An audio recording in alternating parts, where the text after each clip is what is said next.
Okay, let's get started. Just raise your glasses high. This one's sweet. Turtle time. Well, Carl may be a mess, but some may say he's starting to milk it a bit. That's right, Carl is collaborating with the Gonna Need Milk Corporation to create a bunch of milk-based, non-alcoholic cocktails. Milk-based drinks? Carl, just be careful that no droogs show up and ruin the night. Amy, is it safe to say that Carl won't be crying over spilt milk after this party? Was that a Clockwork Orange reference? Yeah. Oh, when? At first, I thought Star Wars, and I was like, "What's a droog?" Oh, droogs are.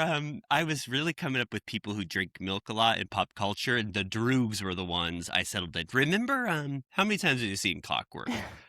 Once or twice. Yeah, he. For people who haven't seen A Clockwork Orange, Alex, the main guy, he was kind of the forebear of drinking milk and being really bad. So Yeah. the humor of that introduction was sort of to be like, could you imagine if you're serving a bunch of milk-based drinks in New York City? Yeah. You could imagine a world where those droogs would have come in and started to wreak havoc. So it was kind of I was trying to be a little playful, but also honor this Gonna Need Milk campaign, which I sent you this. You saw it. Yes. Yeah, it's sort of become a cinematic trope for a villain to drink milk, which it doesn't help the campaign of milk. So having someone like Carl is better than, like Anton Chigurh or Hans Landa. They always have these evil guys drinking milk. And I'm like, what's so bad about 2%? And we've said it before too, and you just nailed the villains in pop culture that have chugged milk on camera. Anton Chigurh and Hans Landa, hands down, are the two biggest milk chuggers. It's like there's no reason for it, but Carl's mug with a big milk mustache is going to make you never think about Chigurh again. So I love it. And do you think, I was going to ask you this, Gonna Need Milk? I was like, can I do some research on this new corporation? Is this like a shell company for the Got Milk campaign? And what happened to Got Milk if now it's called Gonna Need Milk? Did you think about that at all? Yeah, I've seen there is a push for milk. There's a push for milk? There's a push for milk. There's always been a push for milk, though, when you think about it. It's true. The farmers, I'll say this, all love to our vegan listeners. You're doing God's work. I know that it's, as a vegetarian myself, I think it is supreme to not do the whole dairy thing. But unfortunately, I'm a huge lactose head. Drink responsibly. You buy the good stuff. But yeah, I think there's sort of a Maha milk push, I hope that Carl is aware of what this could implicate.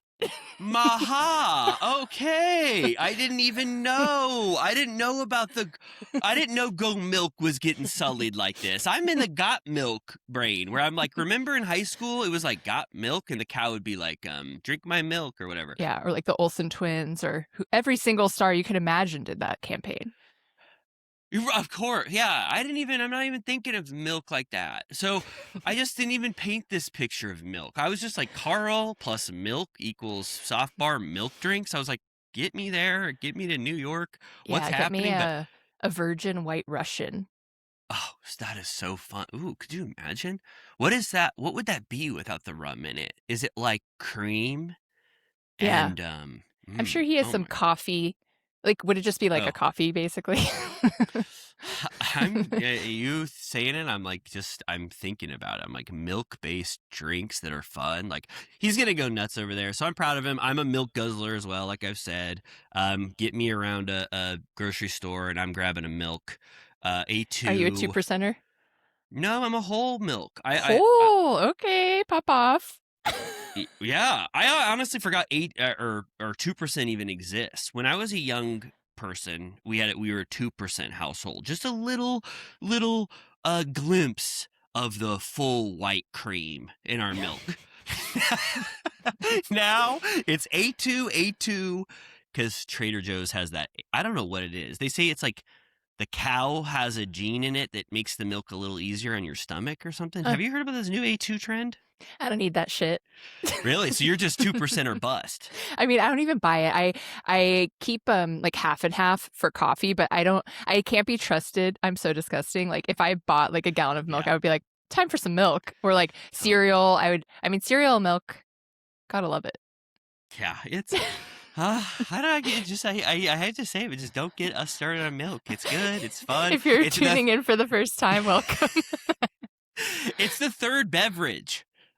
People say water, people say coffee. For me, in my household, don't get me started. Coffee is the second beverage to water. Milk is the third beverage in my house, and then juice is a distant fourth. But anyway, I think we should move on. I wish I was in New York City right now for a lot of reasons. Yeah. For more reasons than one.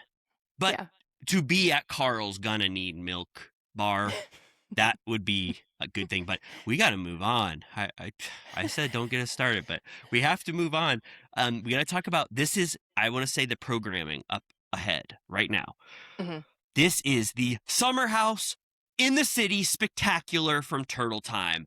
There's no Rhode Island, unfortunately. I love it. I saw all the Slam Pig scandals popping off. Atlanta apparently had one of the best episodes of all time, but we have to push that to Friday because you and I, Amy, we've got Summer House in the City, a 2-hour crossover event, and we need to pour over this thing with a fine-toothed comb, as is our custom.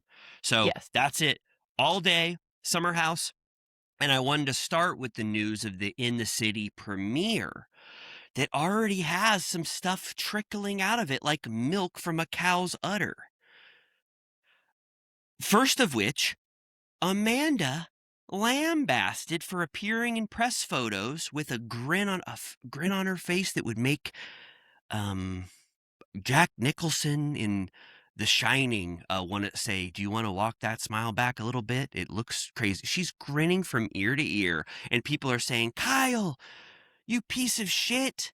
How could you appear with Amanda in a photo? Do you realize what she's done? And then what about Kyle? What about Kyle? Did you see his response? Drunk as a skunk to his Instagram? Yeah.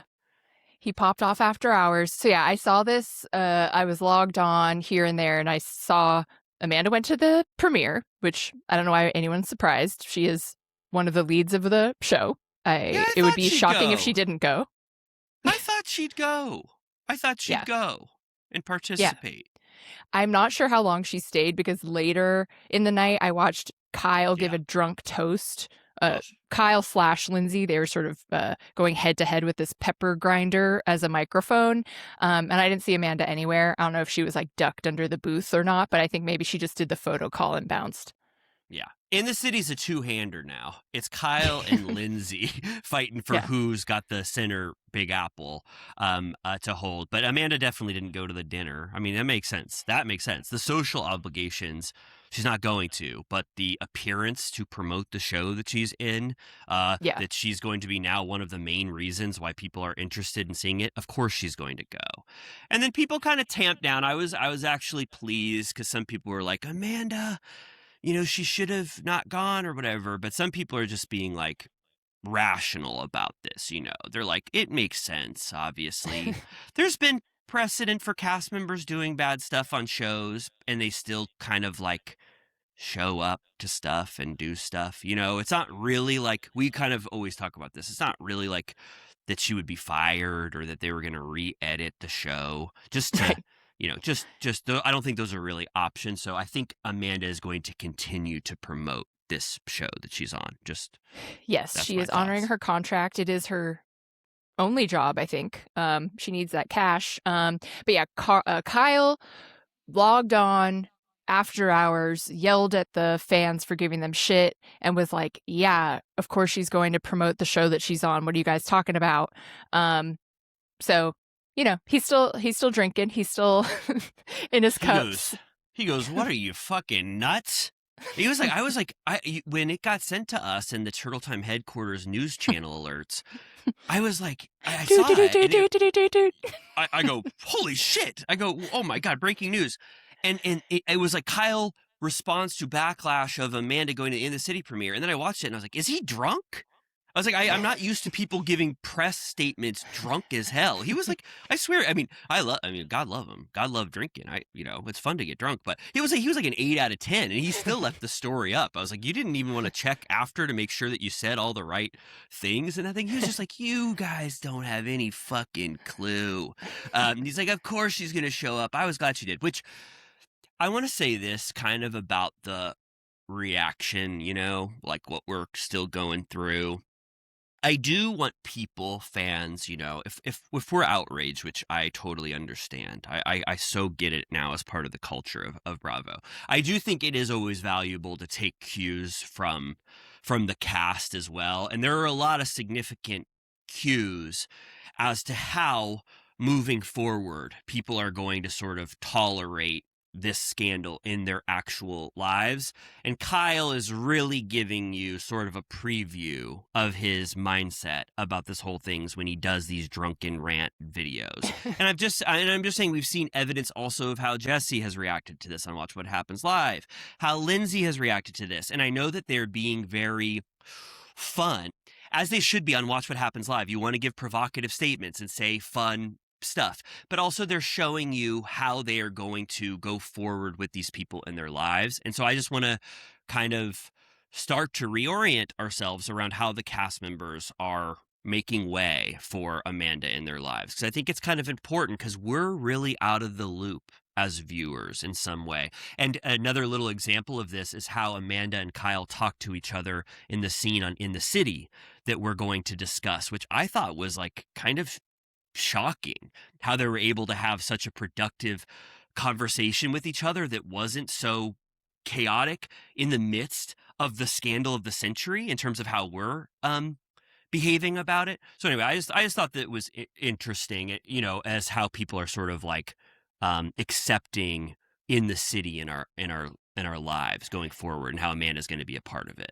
Yeah, it sucks that we always record before Watch What Happens. Like Kyle and Lindsay are going to be on after the premiere, and I wish that we could factor that in. Last week, Carl was on, and we didn't get to talk about it. And I thought everything he said was really interesting. He was sort of more harsh than I anticipated. I always think of Carl as a sweetie pie, but he was like pissed, and he was like had a lot to say. I was kind of like, oh shit, like Carl is not a mess, but upset. So yeah, it's been interesting to like collect everyone's opinions as they go. And I think Carl was like, I still haven't responded to West's text. I was like, that's kind of surprising to me, because I feel like Carl is Mr. Let's communicate, we can get through anything, as we saw in the igloo with him and Lindsay, which we'll talk about.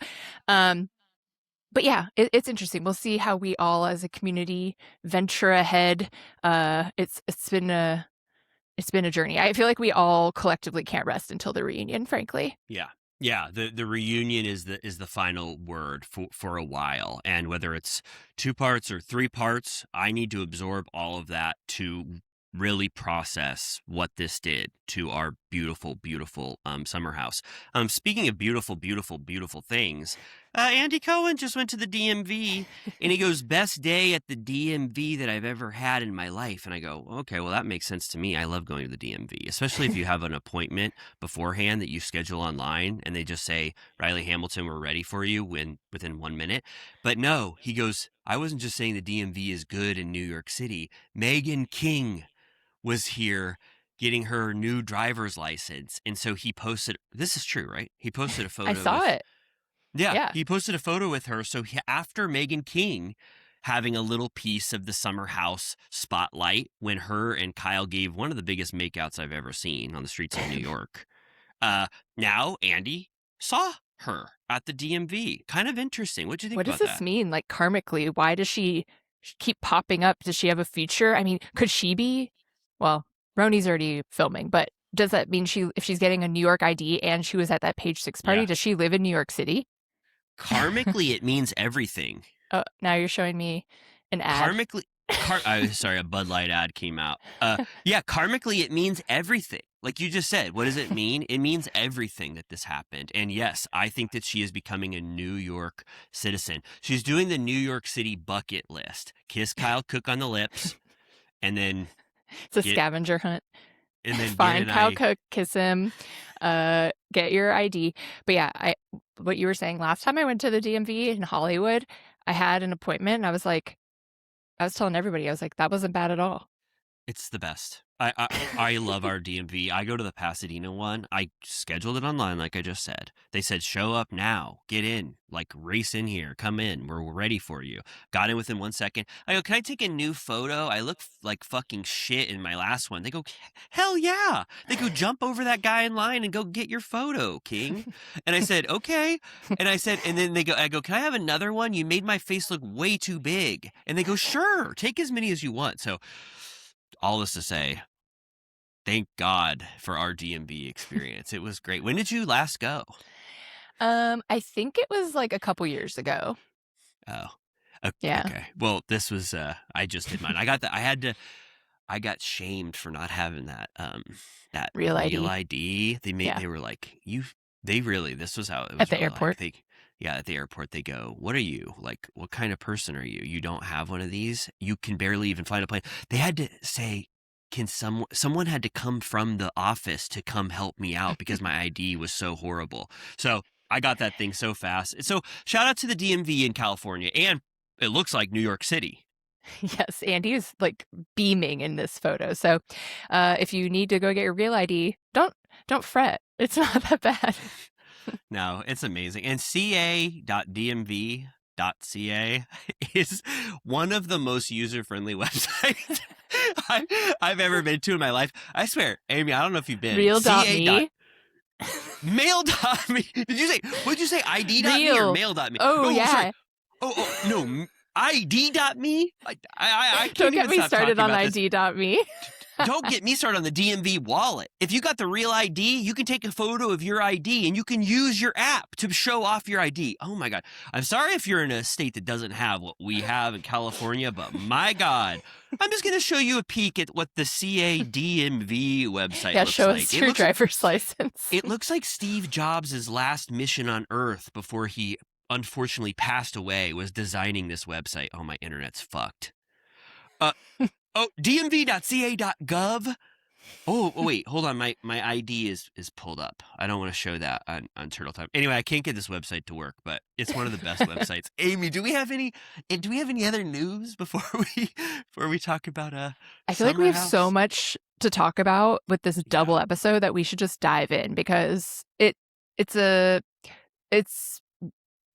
we've only had a handful of these types of moments in history where one show leads directly into the other. This is a moment, to quote Amanda Francis. We're having a crossover moment, as she would say. This has happened 3 times that I can remember, and I'm sure a lot more that others will remember. But we obviously know Beverly Hills, Brandy going, so fuck you, Sheena. And then Sheena going, well, that was awkward. And it turned into Vanderpump Rules. Yeah. Vanderpump Rules to Summer House. We know that. Yep. They were like, what was that? I forget. Saucy goes, don't call me Steve Jobs. Yeah. And then Kyle goes, well, I'm going to continue my wonderful time in the summer. And then now this handoff. Yeah. In the city. Summer House 2 in the city. Any others? Or is this the main source of crossover events? I think so. Did Southern Hospitality do that with Southern Charm? I'm not sure.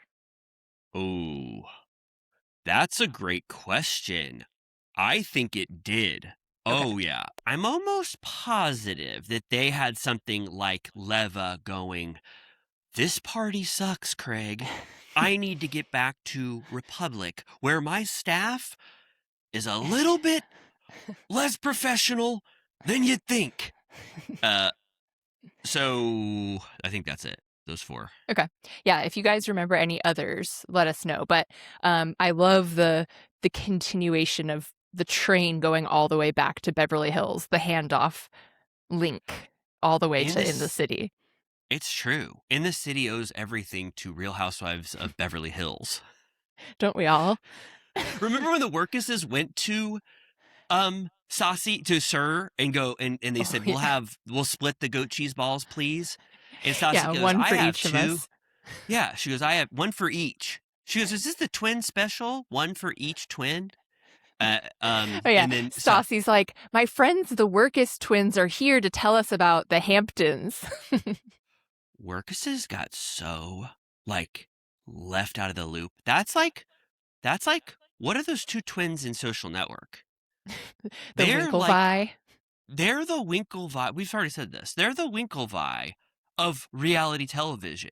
They started the franchise. It was built around them. They only last 2 seasons. One season they threw a cake in Carl's face. The next season they threw a watermelon down his shirt. And then that was it. And then Summer House is now one of the most watched Bravo shows in all of history. Truly just left in the fucking dust. I know. No offense. Imagine, like, remember Lindsay Hubbard's roommate that was on the first season that she didn't get along with? Imagine being like, I was on the first season of what is now the biggest show on Bravo and no one knows my name. No. And you saying that, I was like, no, I don't remember. But I don't remember her name. I remember that person that existed in the first season. Oh, it's a tragedy. Some people will never forget it. You know, they'll be like, you know, they're obviously their lives have moved forward, but they're just not a part of the real canon of these shows. I saw that Stephen, I almost called him McBee. What's his name? Stephen McGee. McGee. The son of McGee. From the Terminator Salvation. Yeah. He was at the party. Do you think he'll be on In the City randomly, you know, just in a scene or two? He seems like around all the time. N-O. N-O, no. No. No, no, I don't think Stephen McGee will be on In the City. I really don't think so at all. I think his time has passed. McGee Dynasty is a different show. McGee Dynasty's got a ring to it. Hey, or if McGee popped over to, where the hell's that farm at? Where's that farm? He goes, Missouri. Excuse me, is this Mick? That. Allow me to proceed. There's a bunch of cow dung on the thing that says McBee Farms, and it's covering the bee. And he wipes it off, and he goes, sorry, I thought this said McGee Farm. And they go, Stephen McGee, you're welcome here with us. Do you want to learn how farm life? It's like The Simple Life, but with Stephen McGee. Yeah, so in that regard, it's quite possible that Stephen McGee will come back to the universe, but not on In the City. Okay, this episode starts in media res, as I always say. Ski you later. Ski you later, baby. Kind of a goofy title for what ended up feeling like the series finale. Yeah, I've made my bed that they don't care about these titles at all. They never think about them. They're like, what's this going to be called on DirecTV? Just come up with something last minute. Ski you later. Fine. I sign off. It's a horrible title as a testament to the legacy of 3 OGs who are quite possibly leaving. But whatever. That's their fault. Ski Party is actually ripping. Like, the things you see here. Ice luges, dancing. Jesse goes, get over here to the dance floor. Let's fucking party. Amanda says, this is the best part of our lives when we get to do this. Just having this kind of party, and you feel that vicarious energy for the first 3 minutes as they're going absolutely nuts. They're dancing. Probably the best song you've ever fucking heard is playing as they're dancing. And Kyle goes, can you believe, Ben, that when you took out your little pecker in Italy, that it would lead to this? And Ben goes, you must have been impressed by my penis. Did you like what you saw? Yeah. Did you like it? And then they go, this is just fucking cool. Like, Jesse's leapfrogging over people. It was dancing. Like, I feel like there hasn't been, maybe I'm wrong, maybe my memory of this season is so blurred by what has transpired, but I feel like this was finally a party that we could remember, like in past seasons would happen all the time. I feel like this year's parties weren't that fire. No, yeah. I mean, you said it, and I have to say, yes, there's some merit to that. Jesse's Vegas party, thinking that Frank Sinatra would be reincarnated and have fun with his friends there, and it was one of the most lackluster parties we've ever seen in Summer House history. Medieval ended up not being as impactful as you would have thought. The joust was okay, and then I can't even... to be honest, I can't even remember some of the other themes. So this might take the cake in We had a terms little of more best summer house parties. going on. So this was a good send-off. They stayed up later than I can ever remember. Like, so that's just a good sign of they really whooped it up. But here we have Kyle and Sierra go to the side, have a heart-to-heart where Sierra tells him, you know, you gotta, you know, get your stuff together. You can't be yelling at everybody. You're causing irreparable damage. Like, look at Carl, you know, you can't be saying F you. And I do love their friendship. She's like, if I didn't care, I wouldn't say anything, which is totally true. She'd be like, I'm not dealing with that shit. It's not my problem. But she's like, I'm really trying to help you. None of us want to see you guys get divorced. We love you guys, but you are not happy and something has to change. He's sort of despondent, very upset. I was just gonna say, he tries. Everyone gives him the advice that he needs to like talk to Amanda, and he does try. I'd say very, very half-heartedly, but he does try multiple times to sort of get Amanda's attention. But the main note everybody has for him is that he needs to apologize for the fuck you at the table and for treating her like shit and all this kind of stuff. But this is a beautiful scene. You're right. I do think it's very touching to me because I believe Sierra so much when she says, listen, I must care about you, because normally any other person that says fuck you to my friend at the table, this fucking scorched earth, for me. But she's like, I value you, so I'm trying to give you advice. No one's rooting against you here. We just want to see you both grow and bloom, which is what everybody is saying. And so I thought that was sweet, wonderful little conversation. And then I was kind of excited about this next one. I was Huge. like, Lindsay, it's like I know she's not designated as a friend of. I think that she's obviously getting her full cast rate, but she knew that she was going to be like in the house for less amount of time, because she would be like 1 weekend on and 1 weekend off. But what she did with her time while she was in the house is really something to behold. I was like, I wasn't even expecting a Carl and Lindsay conversation like this. Like, what a wonderful bookend for them. So she goes, Carl, get over here in this igloo. Let's have a chat. And you could tell Carl is stunned, like, whoa, we're going to do this now at a pre-ski winter party? We're going to have a talk. And she pulls him over and they have one of the most beautiful talks they've had in years. Yeah, this was, as always, she is wearing her producer hat. She's very efficient. This is a great thing to happen on the finale, especially if she's not going to be on this show anymore. To close out this chapter, I think is very satisfying for them and for us. So she reveals that she buried a lot of her feelings after the breakup and that the Sharon interlude brought a lot of it back up and that she feels that she needs closure. She also gets a dig in her confessional that she's like, I know he's not going to come talk to me because he faints around me. Remember when he fainted before he proposed? I'm like, yeah, his body was keeping the score that he should not move forward with that. He knew something was wrong deep in his subconscious. Fight or flight. And his body shut down at the idea of what he was about to do. It literally tried to physically pull the ripcord. It was like, if you faint, you can't do this. Yeah. Oh my God. They show the footage and I forgot about fainting. I forgot about Carl fainting. He's in the hospital. He's got IVs dripping out of his mouth. He can barely open his eyes. I was like, holy shit.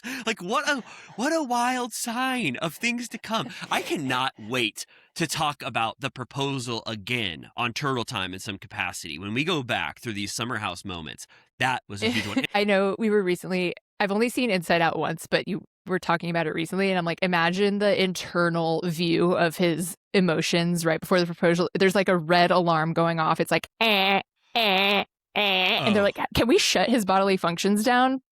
Oh, yeah. Some Inside Out character comes out that you've never seen before the day before. And Joy is like, who the hell is this? It's like, shut down body now. It's like, holy shit. Even Joy's like, okay, all right, I'll let this character take manual over. Override.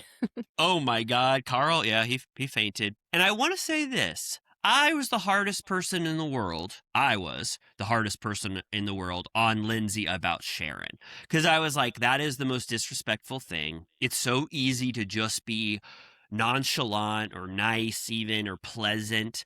So her giving me a little more peek into how she was feeling actually let me think about it a little more in terms of what Sharon coming over to her meant, because for her, Sharon was glossing over such a painful chapter in Lindsay's life. And I still feel the exact same way that Lindsay should not have treated Sharon like that. But it was a matter of Lindsay not being able to sort of fake her feelings and just get through it, because she feels like Sharon treated her so badly. And then I think this was probably news to you too as well, or something that I didn't personally remember, is that Sharon dancing to 24 karat gold with Sheena Shea at the wedding that Carl and Lindsay were supposed to go to, being all over page 6 in the style section of the New York Times. I was like, okay, I'll give Lindsay that was not the best look. God, imagine when those photos came out. Sharon pulling a full-blown Saturday Night Fever with She's Sheena doing Shea, a split.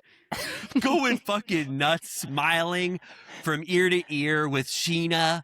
She was like, your mom was dancing on the grave of our wedding. And I'm like, well, it was paid for.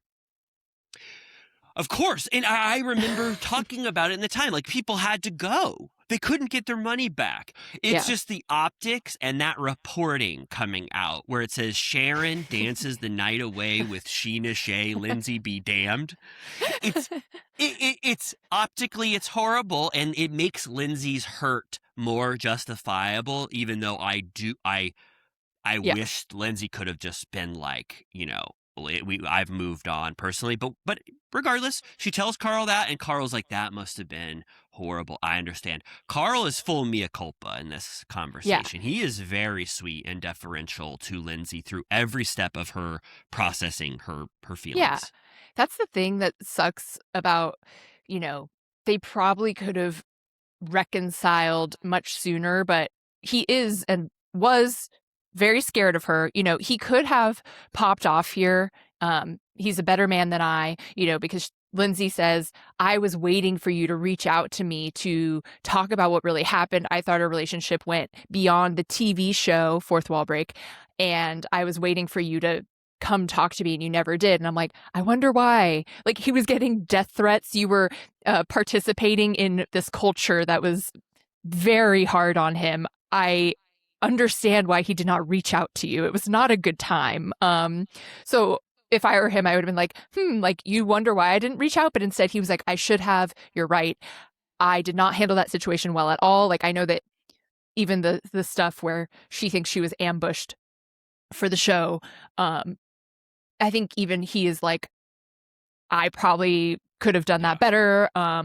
He takes accountability for his side of things, and it's good. It was a fruitful conversation.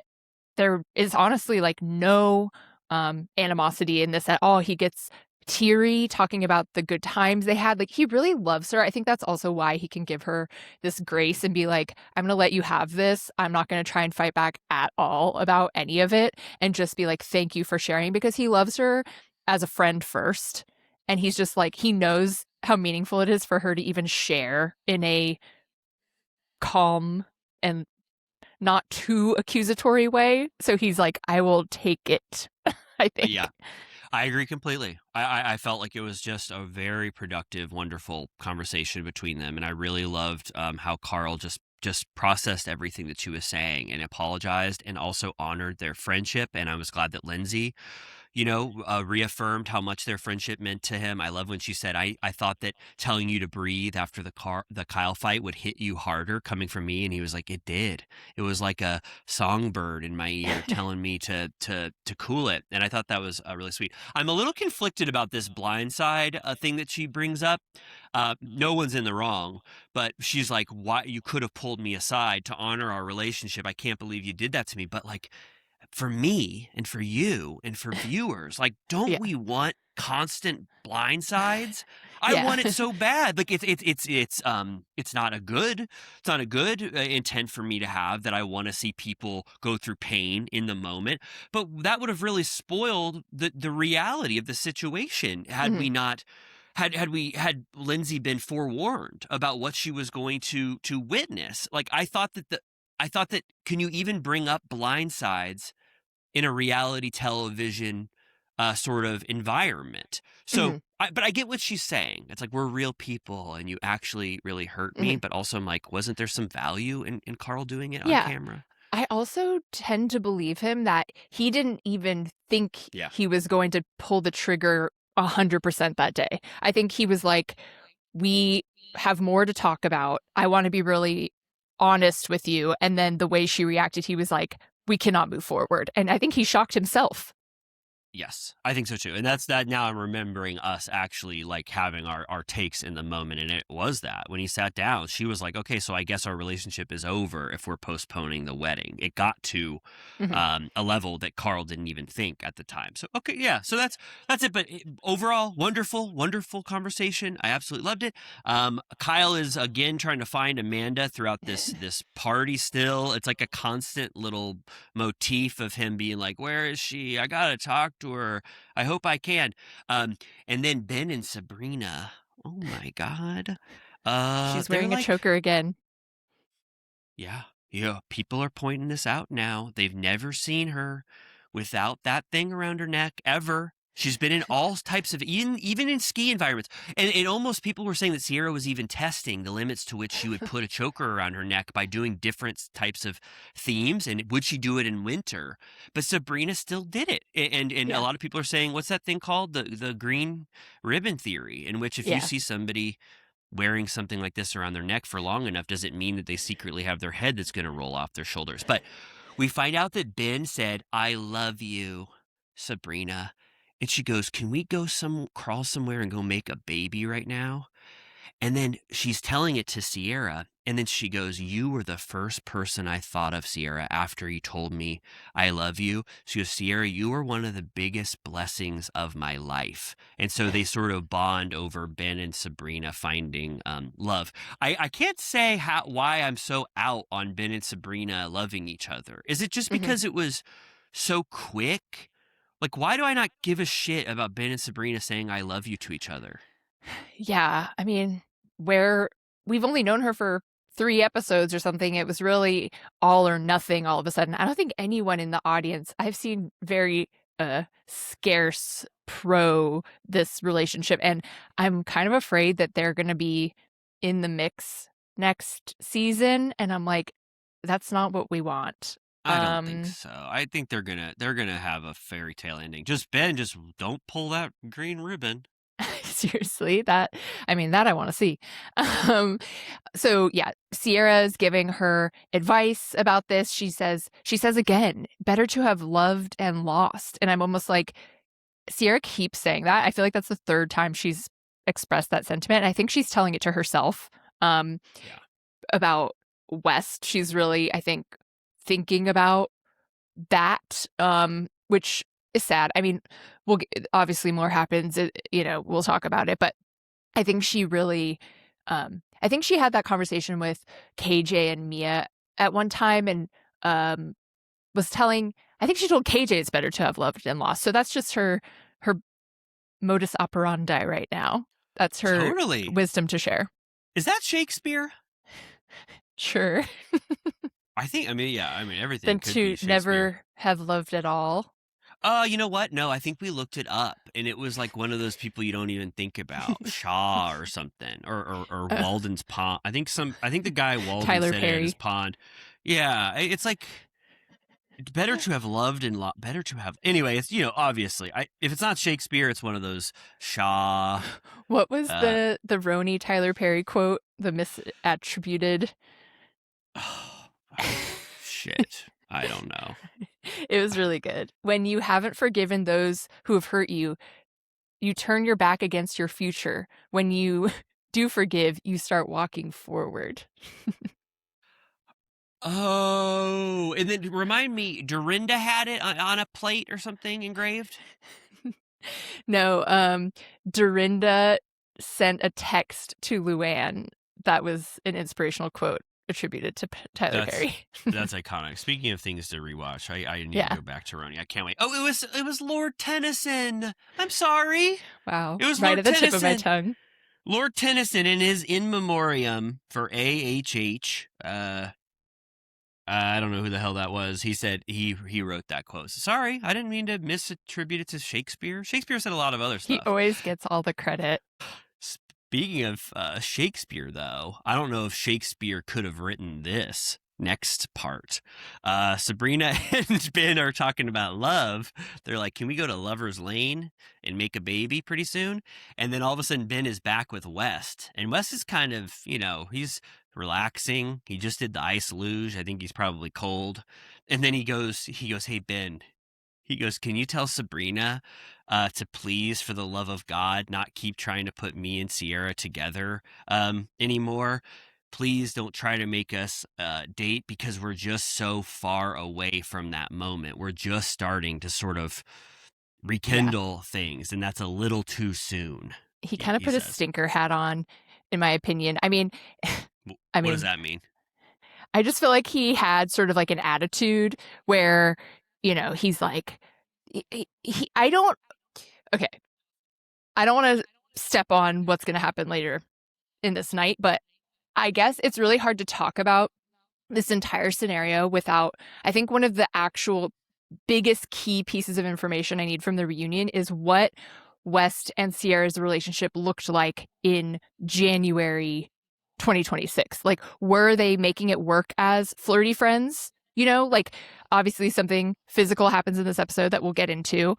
What happened between September 1st and January 1st? Like, where was it left? Because in this episode, they're very flirty, very, sexy.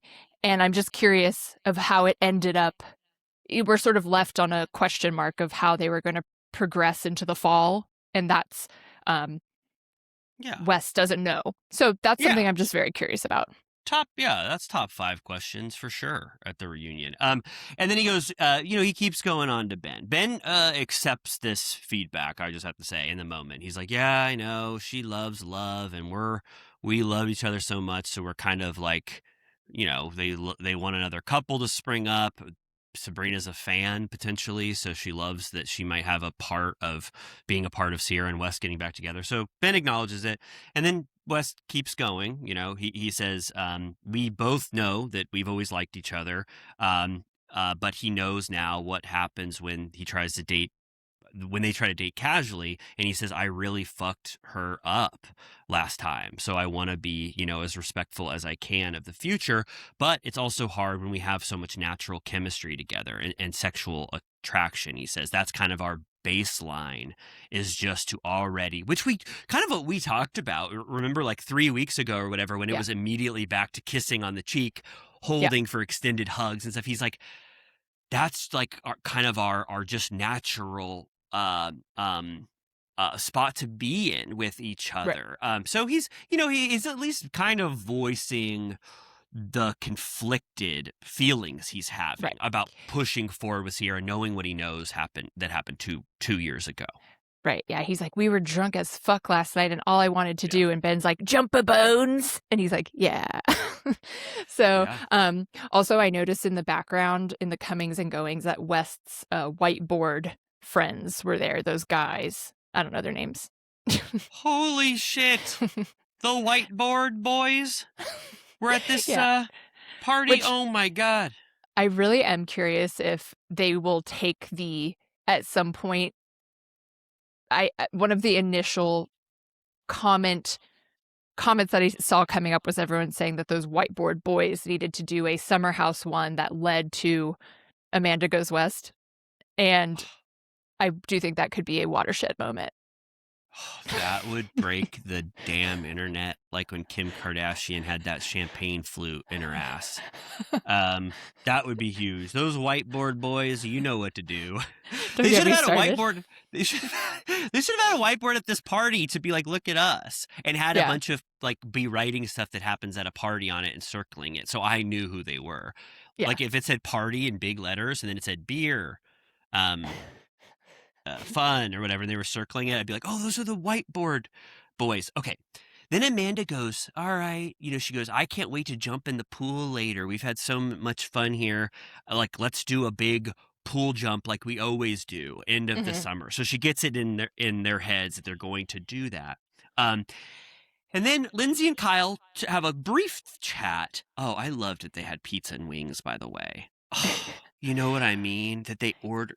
Are you you didn't like that they had pizza and wings? No, I was just getting ahead to, I'm sorry, Amanda's disgusting display of sucking on the wing without eating the meat, I thought was nasty. Really? One more nasty? reason to go off. Nasty Amanda. Okay, all right. The fact that she chucked the wing into the bush. So you're saying because she used the wing as a blue cheese vessel to her mouth and threw it away? I mean, everybody acknowledged it. They were like that was fucked up, Amanda. They're like, I'm trying to help you with Kyle here. What the hell did you just do with that wing? She just wanted to eat the blue cheese. Okay, and then Kyle goes, he's kind of in his cups, but also in his feelings. He's like, I ruined the last weekend of the summer. He's like, I just gave Amanda all the excuse in the world to ignore me, like, and do whatever she wants. Because, of course, he's made peace with everyone. But Amanda doesn't want to hear it yet after that kind of, I have to say, shitty apology in the room. But Amanda's with me and Sierra.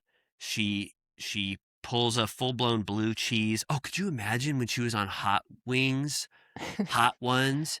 If the guy was like, eat the hottest wing, eat the hottest wing. And she goes, this is how I eat wings. And she just was eating blue cheese off of them and Hot Ones. Yeah, just licking them. Hey, they gave you milk there. That's what I would do it for. Me too. The big milk at the end. I'd be like, if they invite us on Turtle Time, I'd be like, is there going to be milk at the end? He's like, of course. It's like, okay. Did we ever say that, like, we had a recreation of that Hot Wings shit, Hot Ones, you and your wonderful friends? And it wasn't, everyone was like, that wasn't bad for the most part. Yeah, it wasn't that bad. I wonder, that's the thing. I wonder exactly what level the wings are sauced on the show itself, but no, it wasn't as bad as I thought, and I think I drank milk that day. But anyways, I also don't remember, was Amanda at that Hot Ones thing that they all did?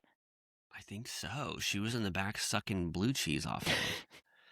She was I don't remember. I think she was. Yeah, because someone used it as evidence that things were awry, because go, once she got done sucking, once she got done licking all the condiments off the table, she just ran away. Carl said that. Carl said that on Watch What Happens Live. Speaking of. Yeah. Okay. So then, let's just say Sierra and Mia give Amanda, they give her more advice about how to go through this with Kyle. And Amanda reiterates the kind of that she knows that what they're saying is right, but she's very scared to enact what she wants because it's hard for her to imagine a life without Kyle. And she also kind of has a bad self-image of herself and doesn't think that she could get anyone else. And Sierra and Mia are being the most supportive friends that you could ever have in that moment. Very, very sweet advice, and really rallying behind her for this conversation. Yeah. Watching this yet again, I was just like, Sierra needs to send her billable hours of her time as a supportive friend. It was just, she put so many endless moments into hyping her up. She was like, because Amanda says, I'm afraid I'm not enough for anyone else. Sierra's like, we need to work on your confidence. She's like, I'm so sorry that you guys always have to console me. And they're like, at first they're like, we don't mind at all. And then they're like, actually, I am sick of this shit. You need to take your own, advice. If this was Mia talking like this, I would have already packed up her apartment. She would have already been out. So if you want to complain about it, then you have to do something about it. And we can't keep talking in circles, and you need to take action, which, not to get ahead, but by the end of the episode, something clicked, I guess. So they're hyping her up. She's really thinking. And then meanwhile, Sabrina's over in the other corner talking to Kyle, like, go find your love. You need to go find Amanda and tell her your feelings. This is what lovers do. Once one is in love, you do things for that love. Me and Ben are in love. So do what the love takes you to. And he's like, I will. I'll do it now. She goes, fight for her. And he goes, I will. I'll go over there now. And then the biggest letdown of the episode for me, Kyle goes, hi. He goes, hey. Oh, shit. Oh, you're talking? Oh, okay. All right, I'll go over here. I was just like, saying hi. And then Amanda's immediately like, we're all going to jump in the pool. Actually, I will not talk to you. Let's go jump in the pool. And he goes, what the dealio? No, but what is wrong? Why does Kyle have such a hard time talking to Amanda? Why does he turn into this unrecognizable version of himself when he is trying to talk to his wife, who he just said fuck you to her at a table the night before? Why does he turn into, like, no offense, this is, I hope I might mute this, I might take this out. Why does he turn into a little baby when he's talking to Amanda? He is so outraged and so good at speaking and delivering the best monologues that Shakespeare would be blushing when he heard him. He is so good at saying his side of things and fighting his ass off. And then when he gets to Amanda, he turns into a puddle of mud. Not to say a beautiful band name. He's just like goo. He's like, hi, what? You left? Oh, okay. I'm like, what the hell is this? Everyone said fight for her. Everyone said talk to her. Everyone said apologize to her. I can't really get into the mindset of why he defaults to that persona when he's trying to talk to Amanda. It's just something that I'm questioning in my head. And I kind of get why she can just blow past this. Like, it's like, did you even try? Yeah. He's also like drunky. So it's just... it's like, maybe you should have prioritized having a conversation with her before you were wasted and really made a concerted effort, but he did not. She keeps blowing past him. There's probably 3 different times when she's just like, I have pizza, gotta go, and then she's like, we gotta go jump in the pool, and he's like, huh. Yeah, and you can blame Amanda, which I know everyone will. Like, you can say she didn't let him have the conversation. Like, she was blowing past it. But there's a certain way where I was just like, Kyle, like, why don't you have the same initiative that you have with absolutely everything else in your life to try to have a productive conversation with your wife after you did something that, if we weren't in this current timeline, everyone would be fucking aghast by. Like, you'd be owning it like Danny and Nia in the Valley. I mean, not to that extent, but pretty similar. Like, no, no offense to anyone, pretty similar. But he's just I was talking to Jimmy about it, and I've brought this up here. His comments on his Instagram after the dumbass bitch gate his comments were as bad as West's comments. Like, he was like ruined online for a period of time. So certainly things wasn't that bad, actually. I thought it like was way less than we even thought. I mean, I know his comments were bad, but I felt like the like overall sentiment was that is just something that Kyle says and does all the time, and people weren't surprised.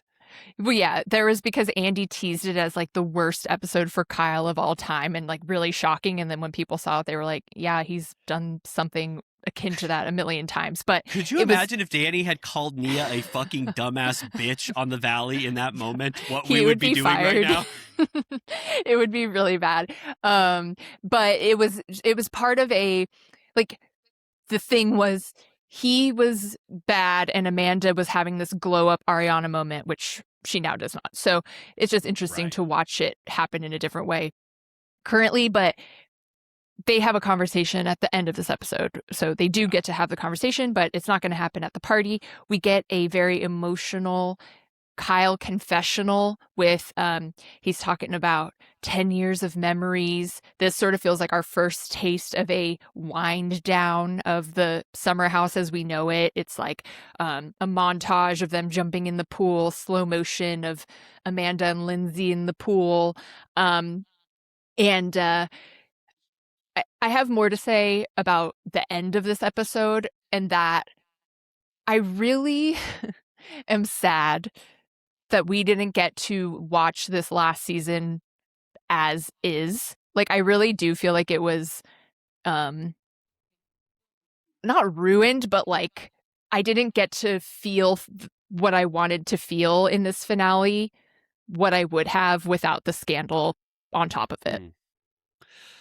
Yeah, we'll never know. We'll never know. But my impulse is to think that it wouldn't have been as good of a finale if we didn't have this sort of looming scandal in its midst. I mean, I have to say, I was a little let down as we get to the end of it, because I was sort of confused as to what this finale even means for Kyle and Right. Amanda and Lindsay, which we'll get to. But I understand what you mean. It's like it's really hard to have some huge thing looming in the distance that we have to now process everything through that lens. And Summer House is better than that.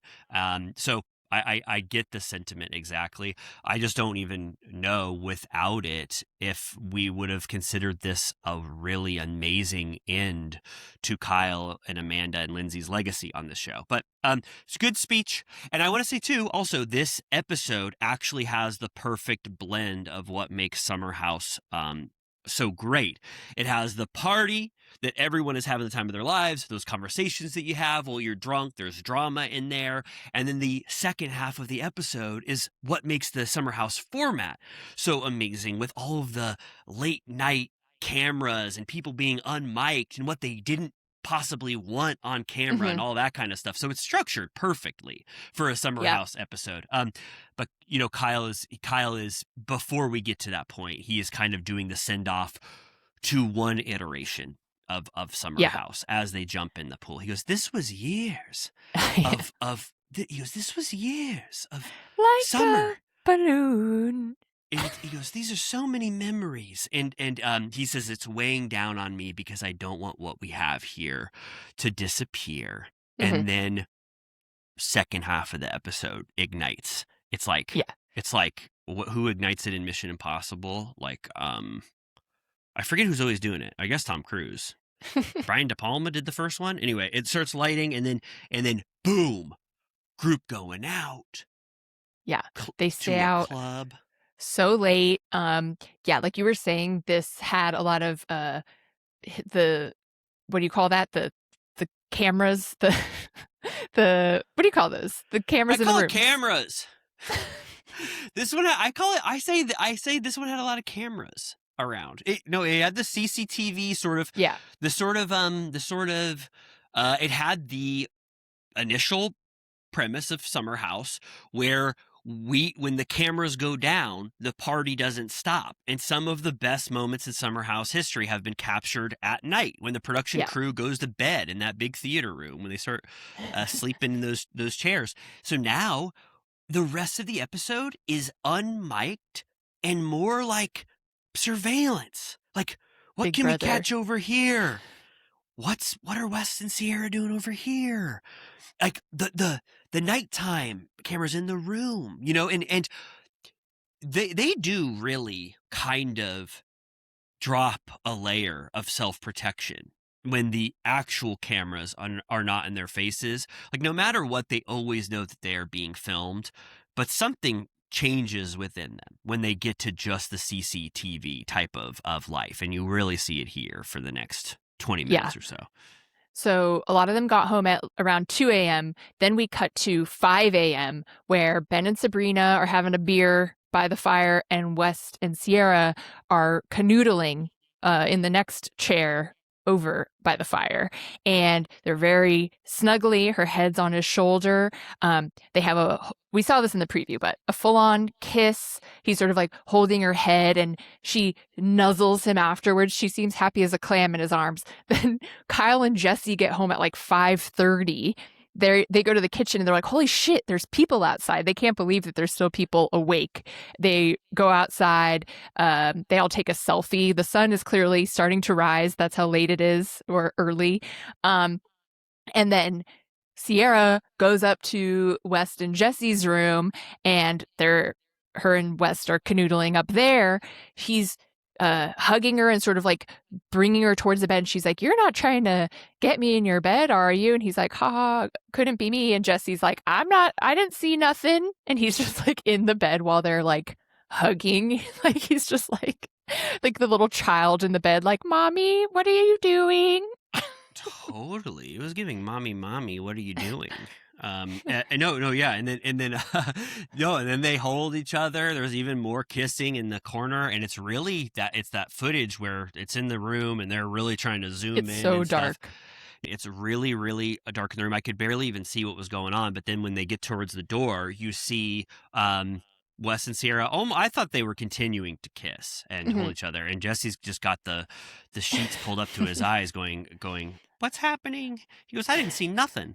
And then so Sierra doesn't obviously stay in bed with Wes. She leaves, and Jesse in his confessional is like, "Honestly, I don't know what the fuck is going on anymore with those two." And they kind of talk a little bit. Jesse's stunned, obviously. Yeah. And then, they're going to process it tomorrow a little more, but it's 6 a.m. They're all really tired. But Jesse does say a funny thing about Kyle. He goes, "Imagine going up to your fucking wife after partying all night at 6 a.m. And then Wes says, "She wants you fucking dead." And it is kind of funny. Kyle kind of operates in his own world. He just gets to do.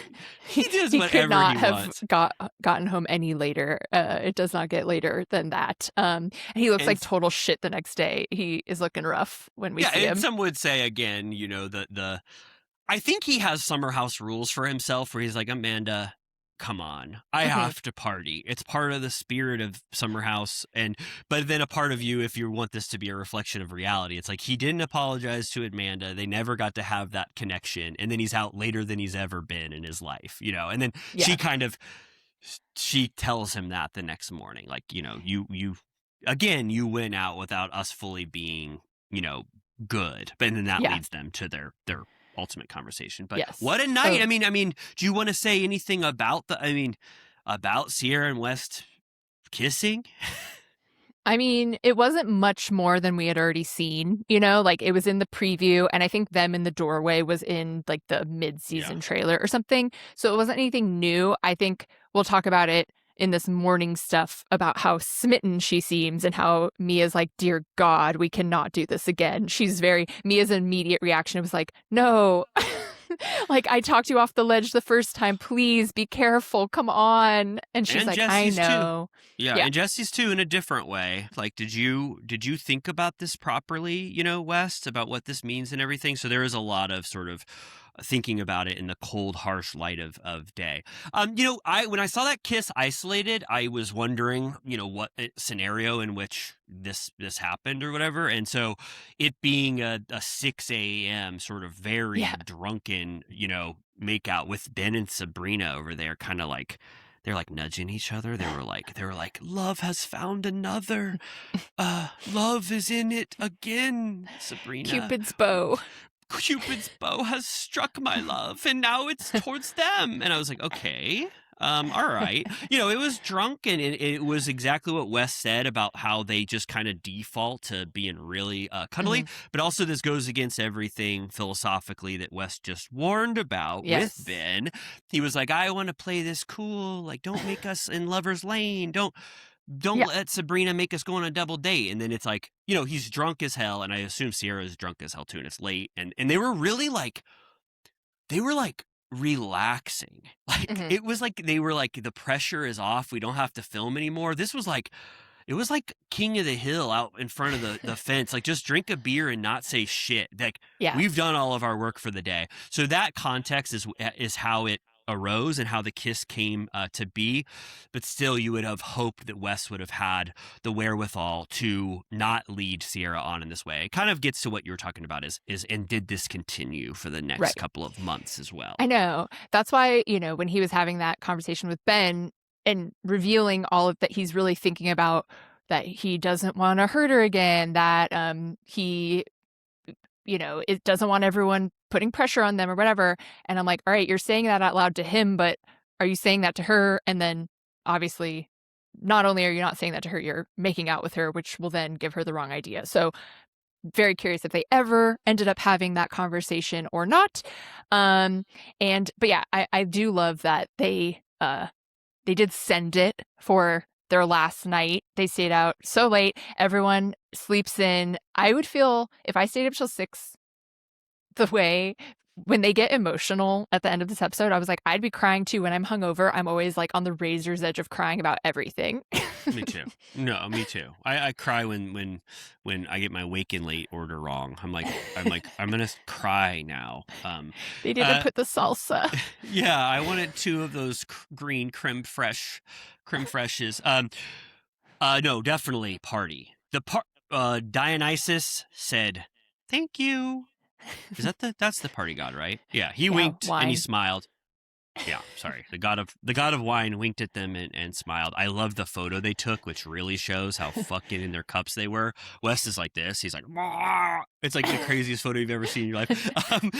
Next morning, I couldn't believe it was September 1st. I don't know what constitutes summer. I just am so dumb. But I was like, September 1st. Get your fall hat on. What's this? Yeah, it's always your winter July coat. 4th to Labor Day is the summer house season, always. Shit. I was like, fuck. It was like September 1st. I go, fuck. I was like, I didn't know it was so I didn't know it was so late into the year.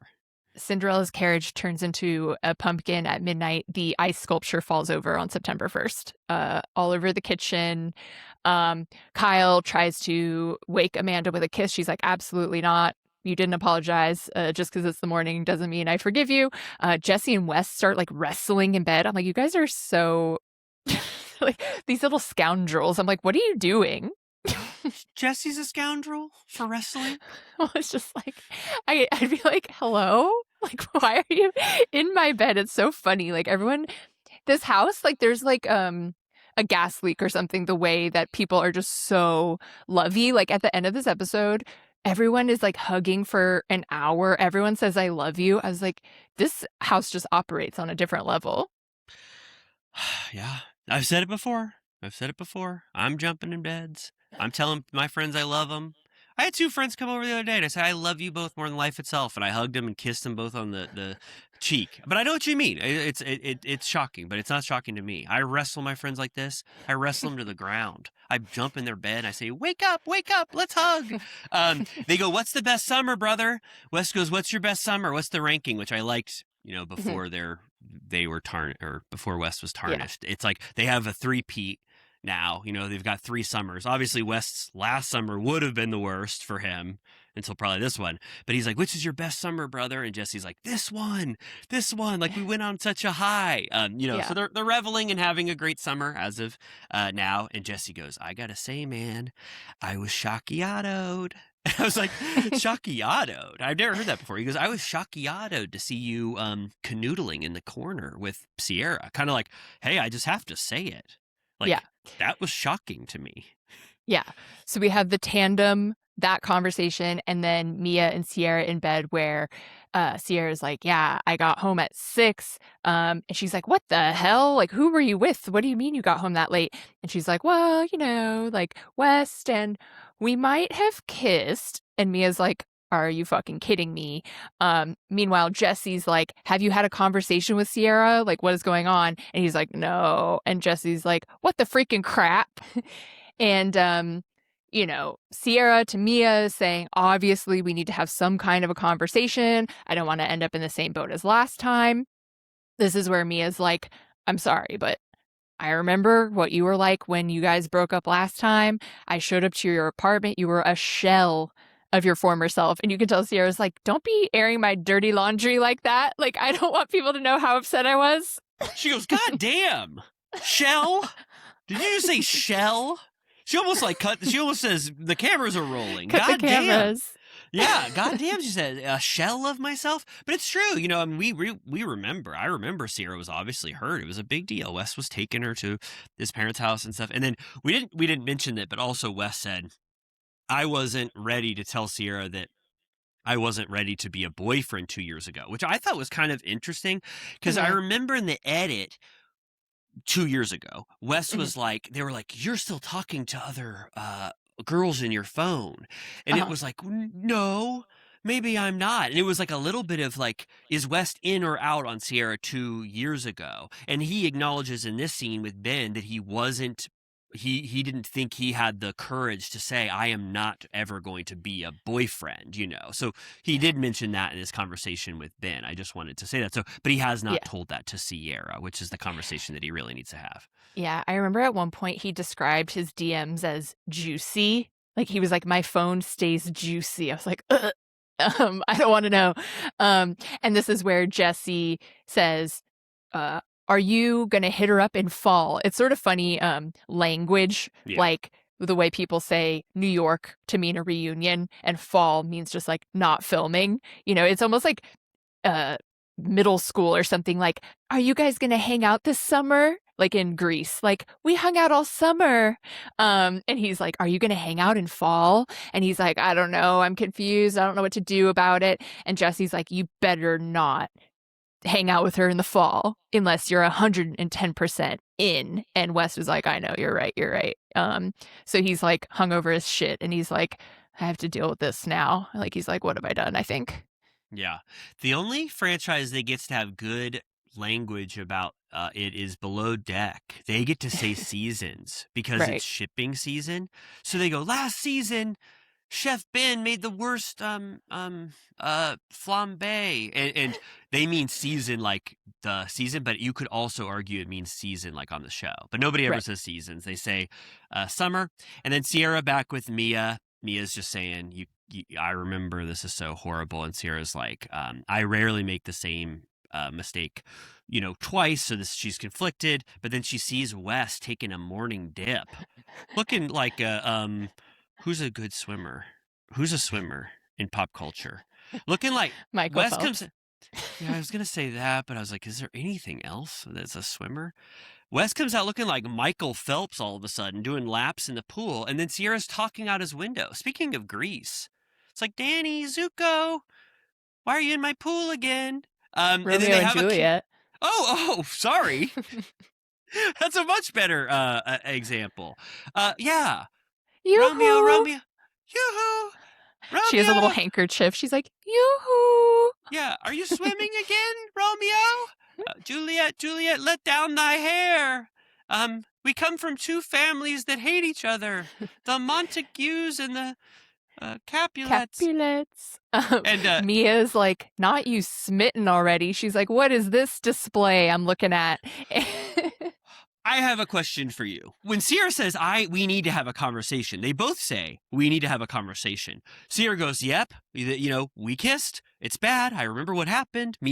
She's like, I know your warning. Mia, I know everything about it. Sierra understands all the ramifications of this decision. When she says, we need to talk, would her talk be, are you ready to be in a full relationship? Because I wouldn't ever want to do the half in, half out, we just casually date?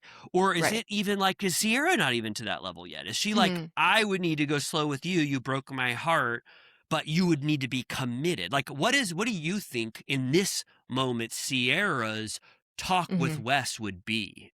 Can I ask that question? Yeah. Because that was immediately Jesse's question when they made up, where he was like, did you guys put parameters on the relationship the way you did with me, where it was like, we need to set boundaries with our flirty friendship. So yeah, I guess the only conversation would be like, are we going to give it another go?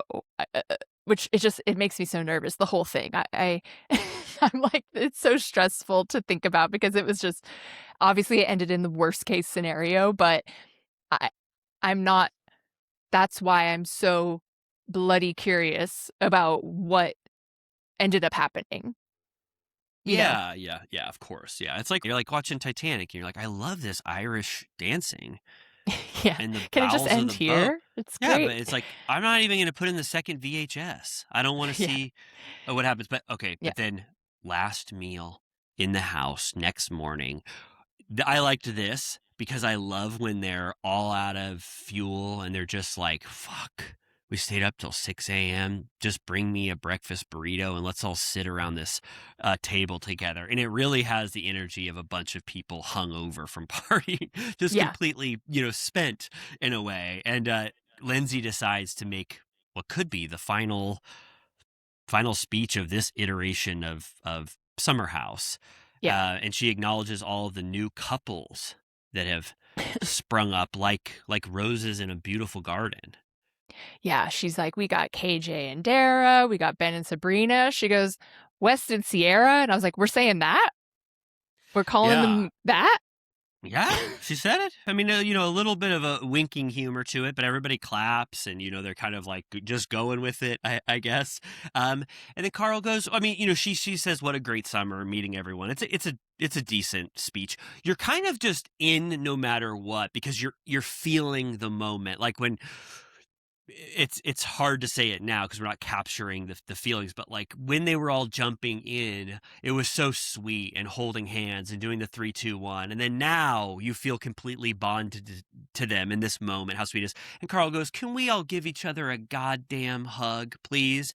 And Lindsay goes, Carl and his hugs.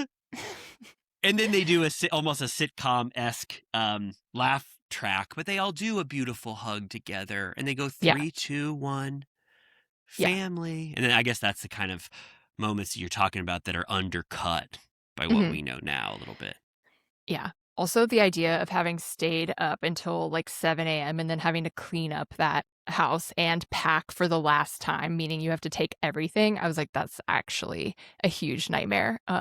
Worst case scenario. But so we get everybody on their way out. Lindsay is like, West, are you gonna cry? And he's like, I'm about to. And he gives Amanda a very long hug. If we wanted to read into it, I'd noticed that while they were hugging, Lindsay goes, hey, Sierra, and West like turns on a dime. He's like, Sierra's here. Like, I wonder if he was sort of like caught between his two girlfriends, He gets fucking busted, and then Amanda and him stop hugging immediately. But no, this whole next 10 minutes is really sweet for the most part. Like they're all just so sad to be leaving the house. They all had a wonderful summer, a lot of goodbyes. Amanda and Sierra have sort of a beautiful hug. At first they say, nice to work with you. Thanks for showing up to work. But then they give each other an actually very, very sweet embrace. And Sierra reiterates how special, Amanda is. Did you think, as they were gearing up and stuff, it's almost so perfect how they let this flow. Like, I assume this is where we start to talk about what this finale means for Summer House, but they gave this more sort of attention because everyone is like treating this with some sort of finality, I feel like, because they kind of know what's to come. So they're like lingering on the kisses and they're lingering on the hugs, and they're giving us scenes that I don't think we've ever seen before, even though I assume that every summer is kind of like this, where they're like really sad to leave. And then they have Kyle and Amanda be the last ones in the house, which of course is strategic. I mean, you don't have to know anything about production to know that obviously they wanted Kyle and Amanda to have the last conversation. But what does it mean for Summer House now, with all of them sort of being like hugging for the last time in a way? Do they all know that this is the last appearance of Kyle, Amanda, and Lindsay? So they're kind of treating this as the end of an era of Summer House, all of them? Or are we are we even acknowledging that there's a future for Summer House with all of the cast members except for Kyle, right, Amanda, and Lindsay? Yeah, because even the people that are unaffected, so we know, like even Jesse and Sierra hug and for a really long time, and he goes, I love you so much. Like it was in all combinations. Everyone was emotional. It wasn't just the people that were potentially leaving. So I don't know if I think one, I can't imagine a world in which, even when I have like a weekend trip or something, or like a week-long trip at the end, it's like, oh, it's kind of sad. So Yeah. I think, but I don't ever remember it being like this. This felt particularly crazy. So yeah, I think they knew it was the end of a certain era. But I don't know. I can't really explain exactly why it was like this. It was very emotional for them. Yeah. I felt like Vitamin C was going to start playing. Yeah. Like it was so tender and sweet. And like, I almost felt like it could have been a soft version of a series finale. Like, that's what it felt like to me. Like, they were like kissing the house goodbye, saying goodbye, goodbye, you old beautiful house. So I was like, did they want any possible option? Did they want to allow for any end to Summer House? Could this have been the end, and that's why they had such an emotional, resonant finale? Or I guess the version that I believe is that Kyle, Amanda, and Lindsay are the only ones truly leaving, and everyone who is not in the city is going to come back to Summer House in some way. I think that's what's going to happen, but I guess we just don't officially know until they announce it. Especially now. So, no, it was interesting. We have all of these combinations. We get Mia hugs West and says, "Take care of my girl." It's hard to watch with advanced knowledge. West and Sierra hug for a long time, and she says, "I love you." Like I said, Jesse and Sierra hug for a long time. He says, "I love you so much." Carl and Lindsay give a nice, friendly fist pound, which is better than we had gotten up to this point. And we get Amanda, they're the last ones. She goes, "Do you want to talk?" And he's like, "Right now." And she's like, "Yeah." And then we get all of the Summer House cameras go offline. It's like boop, boop, boop, boop, boop. The only POV is the porch while they have this conversation. It's very emotional. Kyle looks like absolute shit. Bags under his eyes. His eyes are red. He's already been crying. He will continue to cry. She's like, "How are you doing?" And he's like, "I feel fucking sick to my stomach." He talks about Sierra bringing up the separation idea, and that was lurking over his head all weekend. And he says it got the best of him the other night. And this is what I thought was weird. She sort of flip-flops on this conversation where she says, she says, "Sierra brought that up. Like, she brought that to me. It was not my idea." And she goes, "I had no intentions of enacting that because we are in a good place right now." Yeah. But then he yelled and said, "F you." And I was like, in a good place right now? It's like, what? Yeah, I didn't understand it either, because obviously that's not how the conversation went with Sierra. She was more on board saying Kyle would never go for it. I didn't really understand why undercut what Sierra said, but then ultimately do the exact thing that she was talking about. Right. It almost was just confusing, but I guess she just wanted to let Kyle know that she considered the actions of this weekend in particular to be very bad, which, some could argue that they were, if we didn't kind of have these expectations for Kyle no matter what. But yeah, I also was confused. I was like, that's not how the conversation went. But then when she makes the decision to do it, I was like, okay, so you're acknowledging that Sierra said that. So as it goes on, I mean, Amanda does, no one will want to hear this, but it is sort of a fucking monologue from Amanda. She really goes in and has a very kind of beautiful conversation with Kyle, and she gives Summer House and the legacy of it like the perfect edit that you'd want as you go through this. She was like, "Look at this house. Look at this beautiful house. I've grown years up in of this friendship. House. This was years of you." And she goes, "There was cheating rumors." She was like, "Remember when Hannah and Des had sex on our bathroom countertop?" She was like, "Weddings, different weddings." And then knowing that they're going to give it, the showcase of Kyle and Amanda throughout the 7. She goes, "These were some of the best times of my life, but also some of the worst times of my life." And I said, "Okay, Charles Dickens." It was the best of times and the fucking worst of times. This is this whole monologue area is one that I think again would have hit different in a different timeline, just because I guess we already experienced the knowledge of their separation so long ago, and then now knowing that all that we know, I was wondering if I just watched it clean without any knowledge, if I would have been more emotional. I wasn't crying. Oh.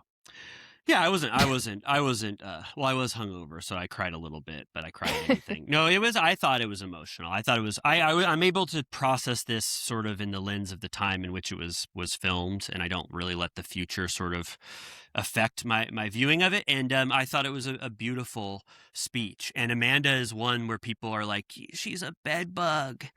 She rolls as a bug, and she doesn't even pop out of the bed. Like, don't wake daddy.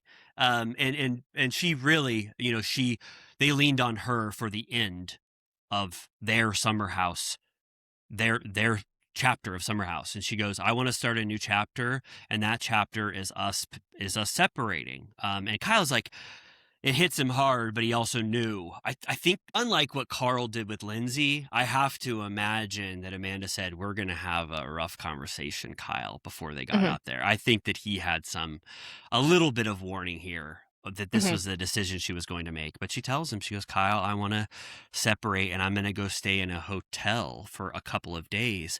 And Kyle's like, we've never not gone back to the Big Apple in my BMW before. So it's a really big deal for him that Amanda won't go back with him, because he was like, throughout everything, we've always gone back together. So she hit him with it. She hit him with the separation at the very end, the last minutes. It's the perfect segue, into in the city, because you're starting with such high stakes for them. Right. Yeah, she's going to meet him at therapy on Wednesday in the city, and we see her get in an Uber and him driving alone, and that's our official segue right here. I was watching it to the minute. I was like, this is where it is, right here. Oh, I said that too. And speaking of perfect segues, can I have a perfect segue to the toilet to take a certified turtle piss break? I was going to ask too. God, you and I are like so fucking tapped into the turtle time piss meter. Yeah, let's take a piss. Let's pause. Everyone collect your thoughts. Listen to some beautiful ads. Listen to some ads right now, and Amy and I will be back to cover In the City. Amy, stop pissing. There's breaking news. Wow, the Bravo gods knew that we were taking a piss break and released the Summer House reunion trailer, which I was going to say earlier, a lot of fans were saying that usually the reunion trailer comes in tandem with the finale. So this morning, everyone was like, where is it? Where is it? But it came. It came perfect timing. Thank you, Bravo. What would we have done if we hadn't done that? If we hadn't gone to the toilets, respectively, we might have just done this full episode and not had it included in our commentary. But now, you and I watched it twice.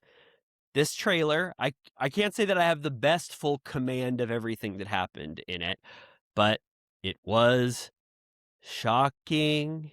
It was sad.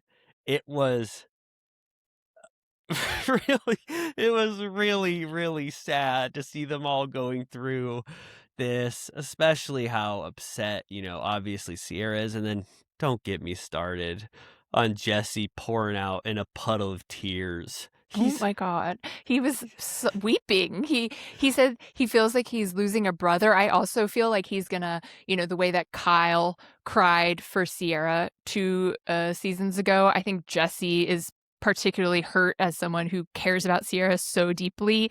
I will say it looks fun. I did listen to the initial leaked audio, but I didn't listen to the subsequent ones. So I'm still getting to see stuff for the first time. And it's again shocking that Amanda chose the angle of, this is nothing new in humanity. Stuff like this happens all the time. It's like, that's really the path you want to choose. This is not going to go well for you. And then West just doesn't speak in the trailer for the most part, which is not a surprise. He goes, this isn't a sex scandal like Bill Clinton in the White House. But which I think is supposed to be like we're talking about falling in love. Because Andy goes, with all due. He goes, are you in love? And West goes, this isn't a sex scandal like the Clinton affair. And then ... And we're supposed to extrapolate what he's quite possibly is going to say. But yeah, he doesn't speak a lot. And there's even at the end, Amanda goes, I need a break. She goes, I need a certified turtle. Does anybody else need one? And they go, and West is like, I'm going to sit here. I will not go. And everybody's like, follow her, you piece of shit. You've made your bed. Go lie in it, bitch. Now you have to comfort Amanda. She's yours to comfort now. Get up off your seat. The line of the trailer, though, I'm going to give it to Sierra. First of all, she really tells us how upset she was after years of support for Amanda that she would have to be having this conversation with someone about her dating her ex. And then she does say something that I know is going to hurt both of them. She says, he is with you just to spite me. Which Ooh, I was like, that holy hits. shit. It really did hit. And it's unexpected. I really was not expecting even that to be sort of in the air. So that was a major cutting thing to say to Amanda. I mean, they posit that, or they position it like that's what makes Amanda have to go take the break, like that hurt her so hard. It's much more like the Scandival reunion than I really imagined. I mean, people are heated. It has people are heated. Never thought a person could love me like that. Jesse's like, oh no. Heated. No, and then give these Bravo editors and producers to have them reading the statement, which I now wish even more wasn't PR garbage. Like, yeah, I wish to God they had written something better. No one would have liked it no matter what. It's the most cursed document in the world. But at least I wish that the written word that was on the page was more exciting to read. Instead, it's like, with all due, I have to say that love has formed between two humans, which is unexpected. We unexpectedly are having deja vu of our future fantasy. Yeah, it is so garbage. This PR speak. I am deeply saddened to what has transpired between two people. I was just like, okay, that's the worst shit to read off, but it hits so fucking hard to have them reading and Kyle going to the green room to tell Lindsay to read it, because I assume they're filming something for In the City. Yeah, she Lindsay on something said that she found out while she was filming Confessionals. So that's cool that they have like the actual moment he comes in and tells her, he's like, I need you to look at your phone. I started doing the Exorcist spider crawl down the stairs. I got more excited than I thought. Oh no, me too. No, we've had time to process, and with time comes a little softening to the reality of this. You get away from the major incident and you start to breathe a little bit, but to see it again, it reignites all the things that you felt. And this was just, I mean, gotta be second best trailer in history for a reunion. I mean, what are we talking about with these reunion scandals that we've had? I mean, this has to be up there with Scandival in terms of anticipation, and then now it actually delivering on what people want to see. I mean, people are going to be fucking screaming when they watch this trailer. I know, because we had to watch the remainder of the season, the last month plus, with it being not up to date, or us knowing the future. And then I keep wanting to call it the valley, in the city episode that we're going to talk about, that is also, besides the intro, outdated, nothing to do with this. So this is the first meat and potatoes we're getting, where we get to finally rip the turkey off the bone and be like, have turkey all over my face and a glass of milk and be like, what is going on?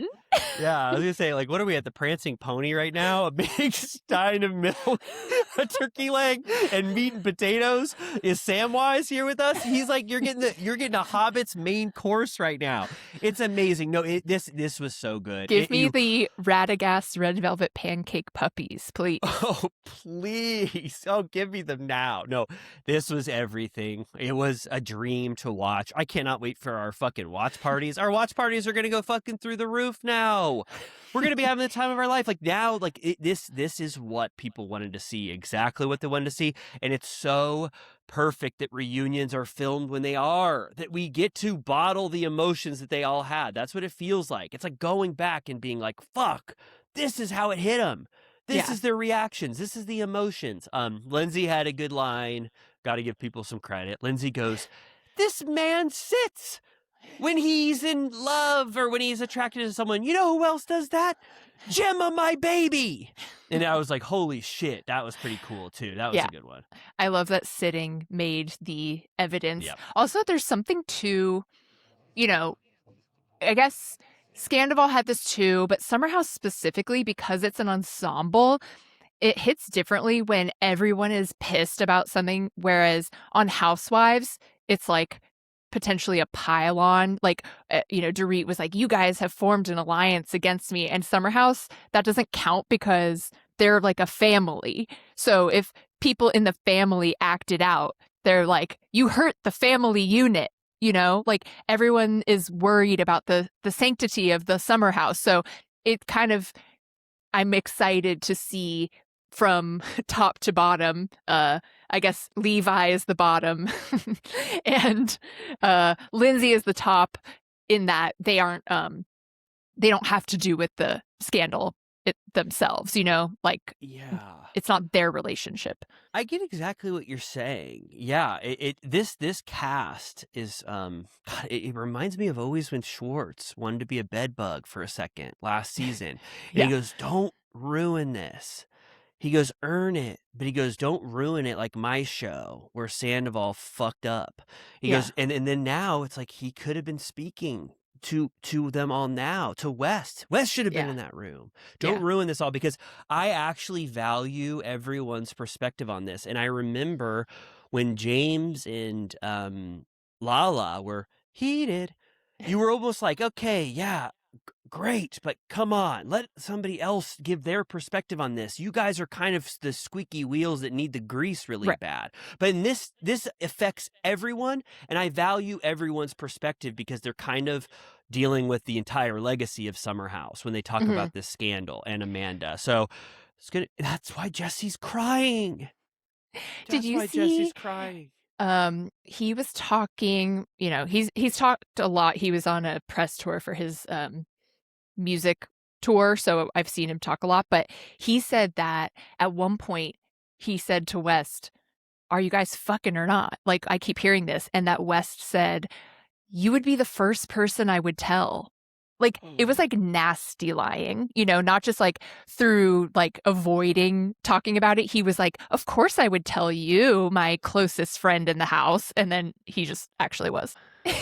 As great of an addition that we thought West and Jesse were, and they were, they are, but it's almost like the audacity for like a noob to ruin the sanctity of the house. It's like, you can't do this. Yeah, who do you think you are, Kyle? Sitting on chicks, breaking hearts. Yeah, Wes. There's a lot of confusion too. Like, Kyle is like, I cannot believe this is what's going on. Like, it's shocking. They just can't believe Amanda and West as a combination is now something they're dealing with for the first time in the moment, right then, and they're still processing it, and it's shocking. The smooch in the green room, like, "Hey, honey, I'm home. Honey, I'm in the green room." And she's like, darling, kiss me when you come in. It's like, whoa, I'm not used to seeing those two kiss. I haven't even processed you guys making love. Or not that, fucking, I mean. So, great trailer. I am so fucking excited for our watch parties now. It's like, holy shit. And 3 parts. Oh, yeah. Put it on your calendar. They named it. Name it. Speaking of another there's 3 dates. Name them. It's those 3 dates coming up. The 26th, the June 2nd, and June 9th. Name them. I was like, what if someone tried to bring up Name them in the Summer House reunion? Lindsay's like, I know a lot of people that Wes slept with. And he's like, name them. And they all have a laugh at Sutton's catchphrase. Anyway, wonderful. 3 parts. This is great. Now you and I, anything else you want to say about that? I mean, it's just everyone who watched it will just be feeling the exact same way. It's fucking incredible that we get to witness something like this. Yeah, I'm thrilled. So now we'll go this, the In the City starts with, which I think is the most interesting thing of the show, is that it starts with Kyle and Amanda like having a conversation. Yeah, it's perfect. It's perfect. The Bravo ecosystem is perfect. Oh my God, it's perfect. Like you were just saying about pulling from a green room confessional for In the City to use in a reunion. And now they have the reveal of Wes and Amanda in a relationship to be the start of a show, of a spinoff, to make everyone want to watch it in the world and have that perfectly tie in with the crossover. We didn't mention, but it was a beautiful. I don't think we said enough how perfect the sort of transition from Summer House to In the City really was. It was the best version of those crossovers we were talking about. It goes from Amanda saying, "Bye bye, house." She goes, "Bye bye, house." And then Kyle fucking starts crying. He's like, her saying goodbye to the house was like the final acknowledgement that this was ending for them. And then they get in their car, and respective cars, and the most beautiful song I've ever heard, kind of up there with Like a Balloon. I don't even remember how the tune of it was, but I was like, this is the first time they bought music. Like it actually sounds good. And then that leads to getting to the city, the Big Apple. And then all of a sudden, it's like the news ticker is coming on. Like, it's like January 2026. That's when they announced their separation? Yeah, it's Kyle and Amanda first. Yeah. Announcing their separation, which was already a big deal for In the City. Like we'd be going into it thinking, oh, we're going to see the dissolution of Kyle and Amanda's marriage. But then it's like, just wait. 4 months later, even more shit is going on. And they give us the Watch What Happens Live appearances of the principal figures appearing on Watch What Happens Live. And Kyle's like, I don't think Wes and Amanda are dating. Right. And Wes is like, that's a friend. Yeah. She's just what I call a major friend. Major friend alert. Amanda's going, maybe I'll be the first to date between me and Kyle. So it's everyone saying their piece. Then the affair announcement, the black and white text. And then, shockingly, we get Kyle and Amanda sitting down in their apartment, April 9th, 2026. I think, I didn't do the math on this. Do you think it was post-reunion? Because her nails were done and his hair looked like fresh. And I feel like it was possibly right after the reunion. I didn't even think of that. I am so dumb about these timelines, and I never properly think about it. But yes, that makes perfect sense. It could have been. I didn't even imagine when it was. But right.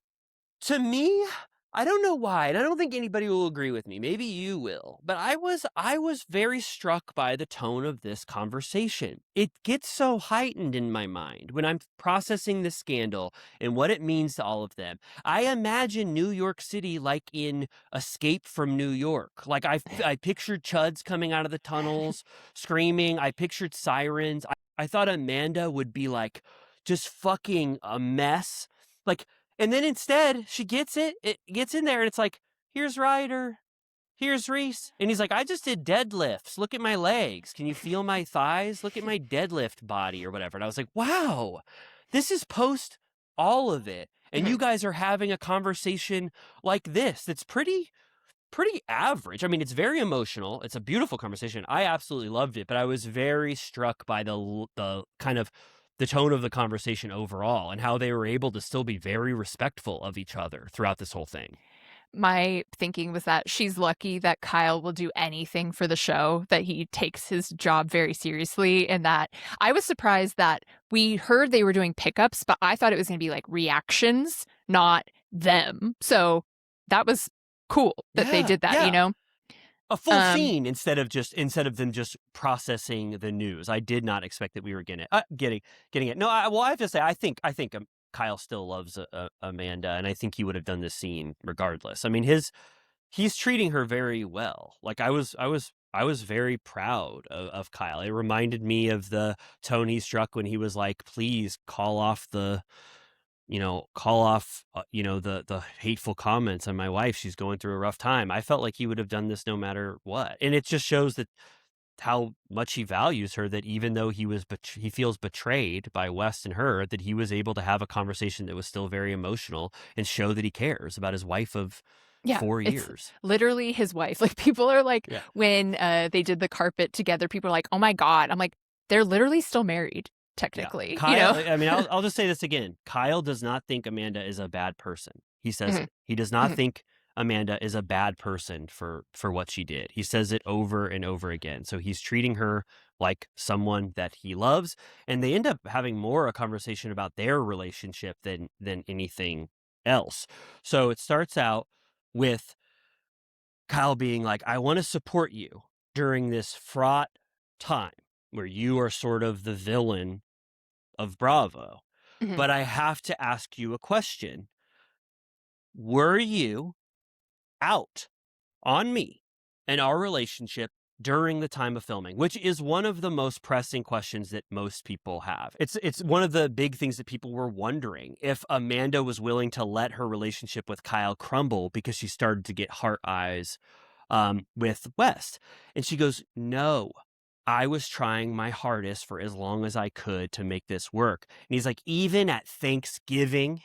And I was like, what the hell happened at Thanksgiving? He was like, were you at least, can you acknowledge that you were in an emotional affair with West? And she says, no, nothing was happening with West at that time.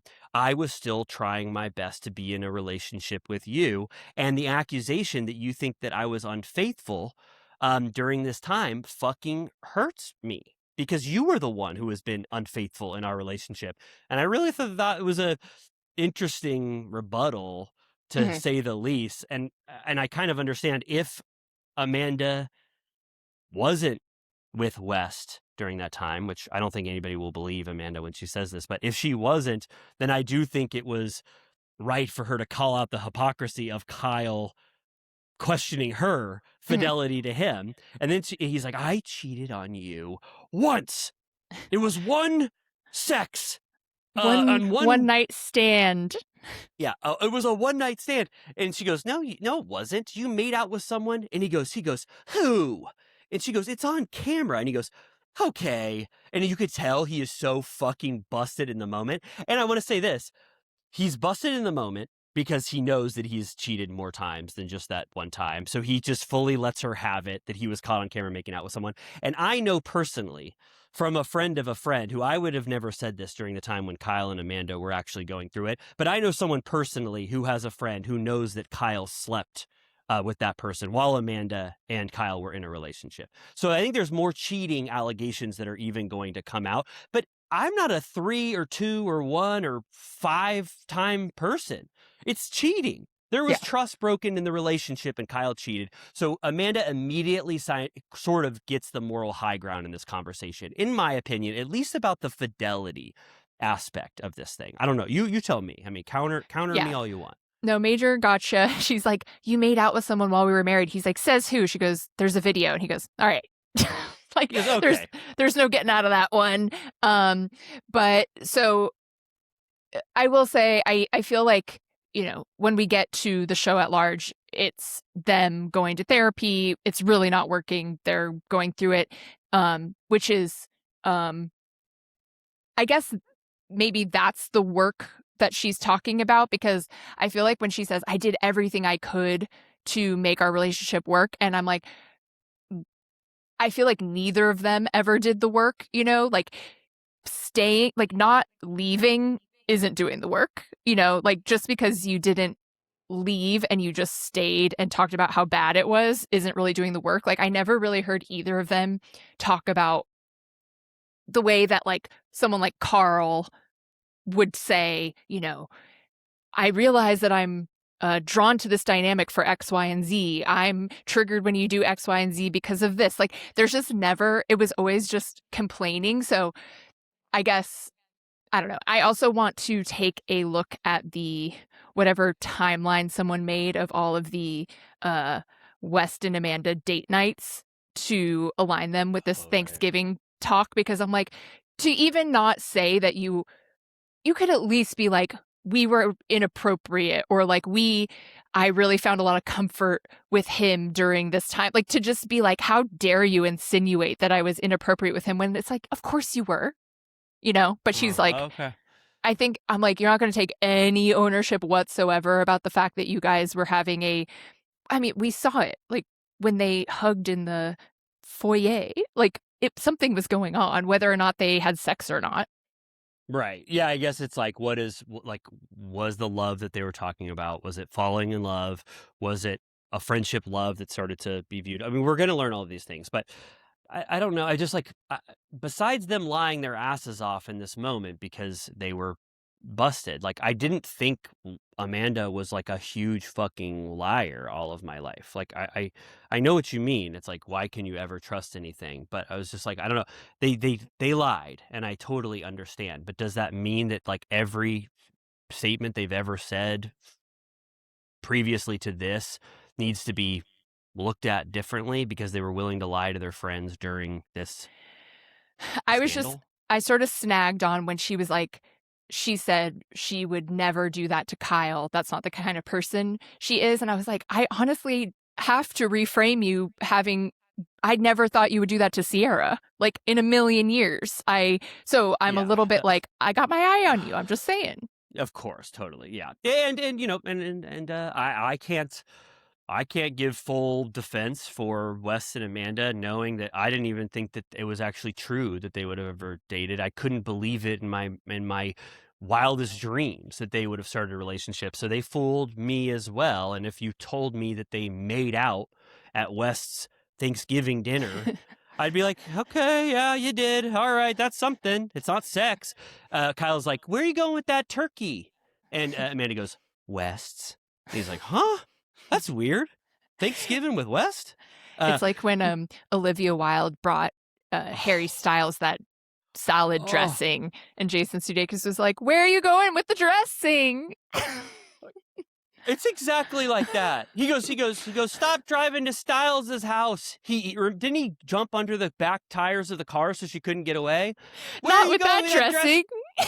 Not with that dressing. Your homemade dressing. And he's like, I'm behind the tire. Don't back up. Oh my God. House of Horrors. Remember when Harry Styles, when he goes, excuse me, I'm just going to squeeze past you, Chris, I forget the guy's name. Chris, what was the one that was in it? Chris Pine. He goes, excuse me, Chris Pine, I just got to squeeze past you. And he goes, and he spits in He hawk to him. He gave him a full-blown pre-hawk tua in his hair. Who can forget? Chris Pine was like, did you just spit all over my head? Wow, that was like before Turtle Time, right? Was that like was that the first thing that, like, did that spawn Turtle Time? We're even talking about Don't Worry, Darling. I don't think so, right? Yeah, that was major. Good I wish times. we were back. That was not for Jason Sudeikis, Ted Lasso himself. He was distraught. Are they broken up now? Yeah. He's engaged to Zoe Kravitz, Harry Styles. Oh, sorry. I meant I don't even know anything about this story. This is like, I just said the stupidest shit. I don't know one thing about it. Jason Sudeikis and Olivia Wilde were married Divorced. at one point, and then they divorced. Okay. And then Harry Styles fling might have happened, but then that's over now. Harry Styles is disco balling his ass off with Zoe Kravitz now. Yeah, he's doing a jig on his tour. Okay, let's get back to the matter at hand. We have so much more to talk about. Jesus. Not really though. Not really though. This is the meat and potatoes, like I said. The rest. Not real. Yeah, I want to say this.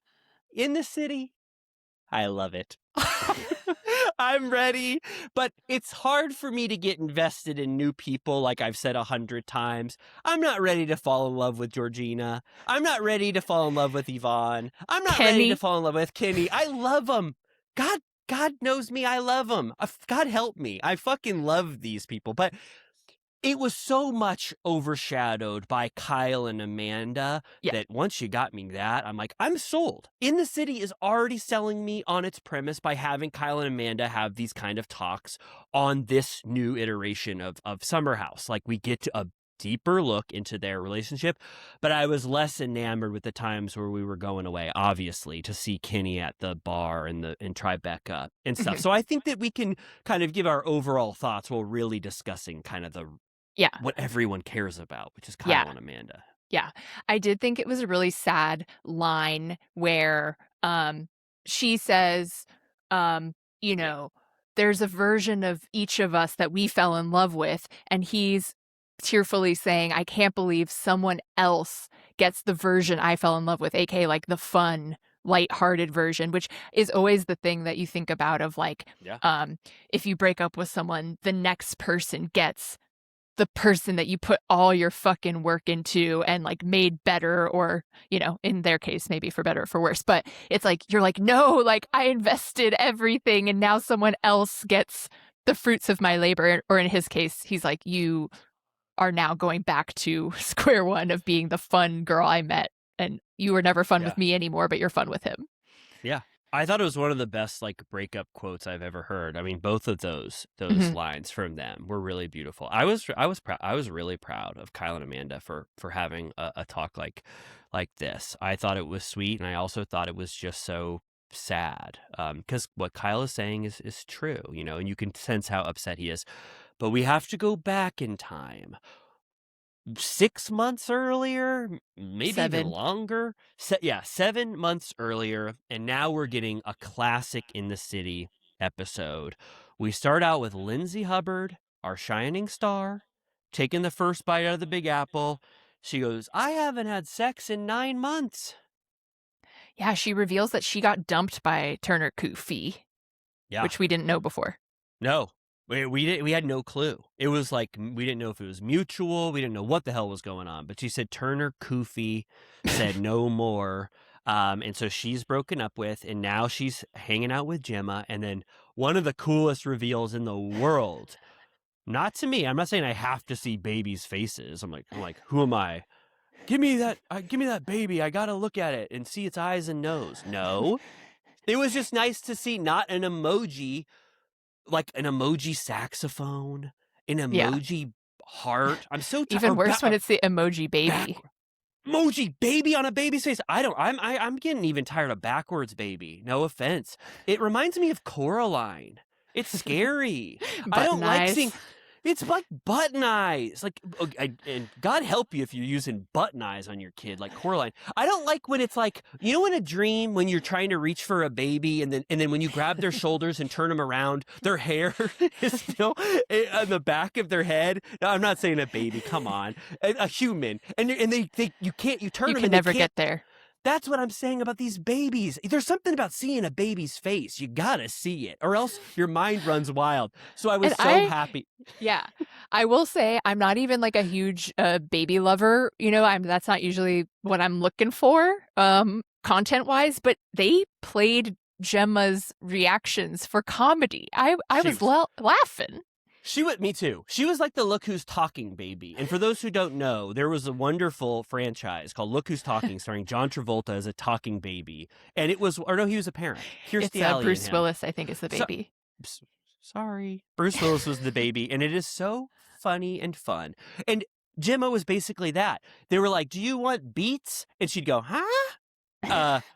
And then they'd say a joke, and Gemma would start laughing. And I thought it was just nice to have Jenna be a part of this cast. That was a huge question mark. In addition to finding the truth about Turner Kufi, I didn't know if we were going to actually see Gemma, and she basically should be on the billboard. Gemma and her friends. Yeah. I watched an interview where Lindsay said she fought tooth and nail with those Kufi lawyers to get the rights to this, because she's like, that's the show, that's what my next phase is. So I don't know what she traded him, like what the conversations look like, but she got the rights. Fighting Big Kufi and his pharmacist empire, like, could you imagine the lawyers? She got the Gemma IP cleared. And there's a lot of Gemma's comedy takes place at Whole Foods, where Amanda and Lindsay are doing this is where the audience gets told what we just saw on Summer House, where she goes, I stayed in a hotel right after Summer House. Lindsay's like, holy shit. Amanda's like, our therapist told us that we hate each other, so that's not good. She said that Kyle said maybe she should get her own place, which I'm going to step on this. In the last scene of the episode, it is revealed that Amanda hasn't paid rent in 3 years, and that Kyle tabulated it and charged her as of this first episode, and it was $117,000. Yeah. Whoa. Oh my! I didn't even think about it in terms of dividing that. Did you divide yet? Math-wise? $117,000 divided by 3, that's $39,000 per year. Okay. But divided by 12 is only $3,250.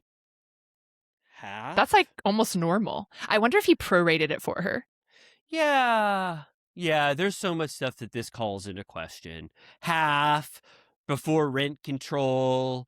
Yeah, I don't even know what to think. Yeah, it's like, damn, okay. Like, not for me, but... Not for me either. Are you kidding? I'd be fucking dead in a ditch if that was my rent. Oh my God, I'm out of here. Goodbye. But she goes, no sweat off my fucking back. She goes, I paid that off with a Zelle. Or she's like, Venmo. Right. I go, Venmo got that in 2 seconds. I was like, that. We forget how rich everyone is. But I'm like, then why didn't you pay? Like, what was their arrangement?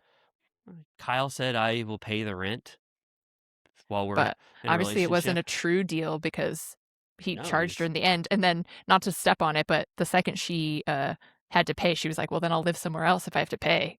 Yeah, she's like, fuck this place. She's like, he's like bringing people back, partying with them, playing unreleased DJ mixes to them. So it's kind of odd. One little thorn in the city is that Amanda and Lindsay are now going to be propelled to being top tier friends. Mm-hmm. And when they were having this conversation, I'm like, I know Lindsay and Amanda. I know your friendship. I know how close you both are, and them being a sounding board for each other and being the number one of this universe is a little worrying because it's kind of like the Valley, where Schwartz is like, Danny, can I bend your ear? My best friend, Danny. But they're closer friends than anyone on the Valley. But I was just saying it's a little jarring for me to see Amanda and Lindsay be like co-conspirators together in this world. Right. Yeah, she's sort of, Lindsay's going between the two. Like, she has the tea on both sides. Also, I guess I'll just like say quickly some of the people that we've met. We get Yvonne, who was on the Summer House finale. She was in the house. She's married to a guy named Nick. We get this chick, Georgina, who is Lindsay's mom friend, who is the dermatologist, and her ex left her while she was pregnant. So there's drama there. I don't know where they stand, but that sounded crazy. We get Andrea and Lexi. He's like, I met my princess, my real life princess. And they show the wedding footage and remind us that baby Gemma was within Lindsay at that wedding, which I remember being very, not that we're talking about women's bodies. I just remember being like, Lindsay would never wear that silhouette if there wasn't a baby inside. She would never. You said that at the time? Yeah. I was like, no one's wearing a peplum. No way. I said that too. I said, no one's wearing peplum right now. Gemma was within and a little Gemma was in there. She's going, huh? And then cut to, they're like, and guess what? For the lore of this show, Danielle caught our bouquet. She jumped higher and grabbed it. And then we get to see Owen and Danielle, and Danielle's like playing tennis or whatever. I am so in the tank for Danielle. Like, I can't even talk about my love for Danielle. So I was so excited to see her. And apparently Owen and her have been in a relationship for 6 months.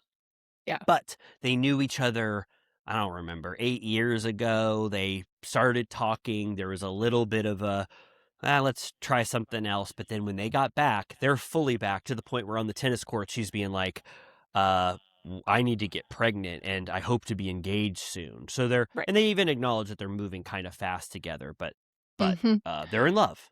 Yeah. She'll have to sort of, even though I think she had rightful concerns about Lindsay and Carl moving too fast and ultimately getting engaged because it crashed and burned. She was correct there.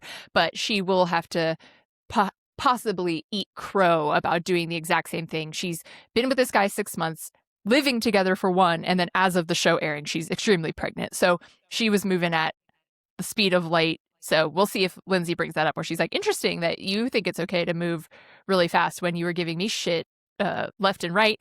We even, I don't know exactly where it is. I'll just say it now, that Lindsay has a notes app list of every wrongdoing Danielle has ever done, which I was like, that's an interesting personality trait to keep your beef in writing form at the ready. Can I say it now, please? Weak list against Danielle. It was shit. 3 things, and I remember them all. Was not good. It was like if I had a notes app with you, and it was like Amy ate my salad one time. It was like so boring. It was like she gave a hand job to Carl when we barely dated, and it was like that was iconic. Giving him a huge hand job in the Uber, like sexually gratifying Carl, like that was cool when she did it in season 4. And then the next ones were, is that okay to say? And then the next ones were the engagement thing, which I already talked about. I thought it was wonderful when she was sounding the alarms like Paul Revere, saying stop this now, stop this now. That was it. It was 3 things or 2 things, right? Yeah. I just, if I looked befuddled, is because I was in my mind trying to get clarity between the hand job and the finger bang. But the finger bang was Lindsay, right? Finger bang was Lindsay. Got fully she got fully touched and sexually she got sexually touched by Carl finger wise. Digitally. I think in between digitally sexually gratified by Carl, I think between 3 and 4. And then Danielle goes, if you thought that was great, wait till you get a hand job from me in an Uber. And then what I got confused with was, do you remember when Carl went, I'm going to fight Luke? And Luke goes, I don't like you. And then Carl goes, fuck, I messed up. I just had rage. And he goes into a tent. And then Danielle goes, do you want me to give you a huge hand job right now? And I think Danielle was dating someone. She offered him a hand job as solace in season 5. To calm him down. Yeah, to calm him down. So hand job. Danielle likes giving hand jobs. Yeah. Later on, when Lindsay brings it up, Kyle goes, hand jobs just suck in general. And she goes, I bet you fucking wish you could get a hand job right now. He's like, oh, I'd pay big bucks for a hand job. He goes, God, I could use a hand job right now. They're really talking about hand jobs. Let's quickly say Kenny. Kenny is Kyle's friend. They all got friends to bring on. Mm-hmm. Kenny is Kyle's friend to bring on. Yvonne and Georgina are Lindsay's. And then Amanda, I think, has TBD friends that she loves that we have not seen yet. Or maybe Andrea kind of counts as all of their friends. But they all have their own little group that is now going to be combined into one New York City super group, so to speak. So I don't think we saw Amanda's friends yet. That's why Amanda seems a little out of her depth. And there's a lot of just acquainting with the other people in the cast, which I really don't like. Like Lindsay doesn't know Kenny at all later. You know, when they're having their talk. My initial impression of Kenny is Jesse Lawley vibes. Like, I think he, first of all, venture capital, red flag. He's like, I work hard, I play hard. I'm like, I don't trust you for a second. You don't like venture capitalists? Not a fan. VCs? Oh my God. All right. It's really just ruining life on Earth. But he also, the way he talks about his girlfriend is whack as hell. He's like, she's a doll. She's smiling nonstop, doesn't make any issues. I'm like, I don't see this going well. But anyways, they get into the business. He's sort of a way for Kyle to talk more again about Loverboy, and he had to lay people off. He said that at one point, his friends and family that invested were supposed to get 25x back, and now he can barely keep the lights on. He's like, I need a partner ASAP. And Kenny's like, yeah, dog, I don't know. Amanda never really met you energetically. Like, talk about Thanksgiving again. He goes, she wasn't there. She never comes to shit, and it doesn't go unnoticed. And then she doesn't even come to the event in this episode.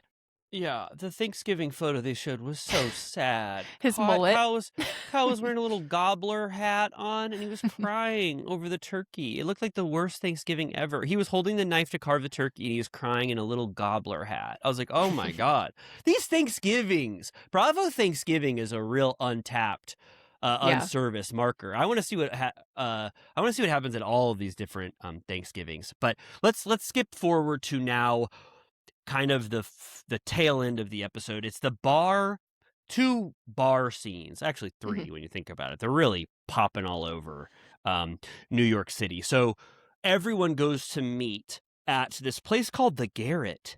in the West Village. I was like, holy shit. I felt like I was in what's that movie with Oscar Isaac? Shit. It's Oscar Isaac. Inside It's a Llewyn Coen. Davis. Yeah. I was like, excuse me? I was like, He inside famously Llewyn goes to Davis? Five Guys in that movie. It's like I pictured Llewyn Davis with his cat going to get a Five Guys burger and getting a little drink of whiskey at the Garret. I was like, this is so West Village. And so then they all are there, and Kyle and Amanda, you see that steam that comes out of the subways. Have you ever been in New York City, like Marilyn Monroe, and that steam comes up your outfit and it's like billowing? They come out, and I was like, I've never seen them come out of the subway before. Kind of iconic. Oh, right. You know what I mean? Kyle and Amanda pop out. It's like the J train to the K or whatever. And they come out and they go, that was the worst fucking therapy session of my life. It's like, who's our therapist? Dr. Melfi? Like, they're like, she thinks that we're horrible. She says you hate each other. And he goes, it's not a good sign when the therapist says, what's your tomorrow look like? Right. Yeah, Amanda's looking grim. She has her hair pulled back in a headband. She's wearing a coat. At one point she goes, I'm sweating. I can't do this. I have to go. And he's like, yeah, why are you wearing a full-on raincoat? It's summer. And she goes, it's not a raincoat. Oh, yeah. Oh, you're right. I didn't even think about that outfit that she was wearing. I should have looked at it a little more. But she does say that they're doing very badly. Very badly. She comes out, the steam from the subway is billowing all around, and she goes, he goes, that therapist, he's like, that sucked. And she goes, yeah, you were really, really negative. That was one of our worst sessions. And Kyle apparently is running the, what's it called? Running himself ragged. He's like doing DJ events. He's got to go to a lover boy meeting. He can barely even clock into therapy. And Amanda's like fed up. She's like, I'm at therapy trying to make it work, trying not to call it quits, but you're not giving me any hope. And she's really crying. There's a level of crying that you don't see Amanda do. I see her, she's cried, obviously, when she gets emotional and stuff, but she's really fucking hurt. Yeah. And I'm kind of surprised that Kyle, who is I thought was sort of the one saying, come back to me, baby.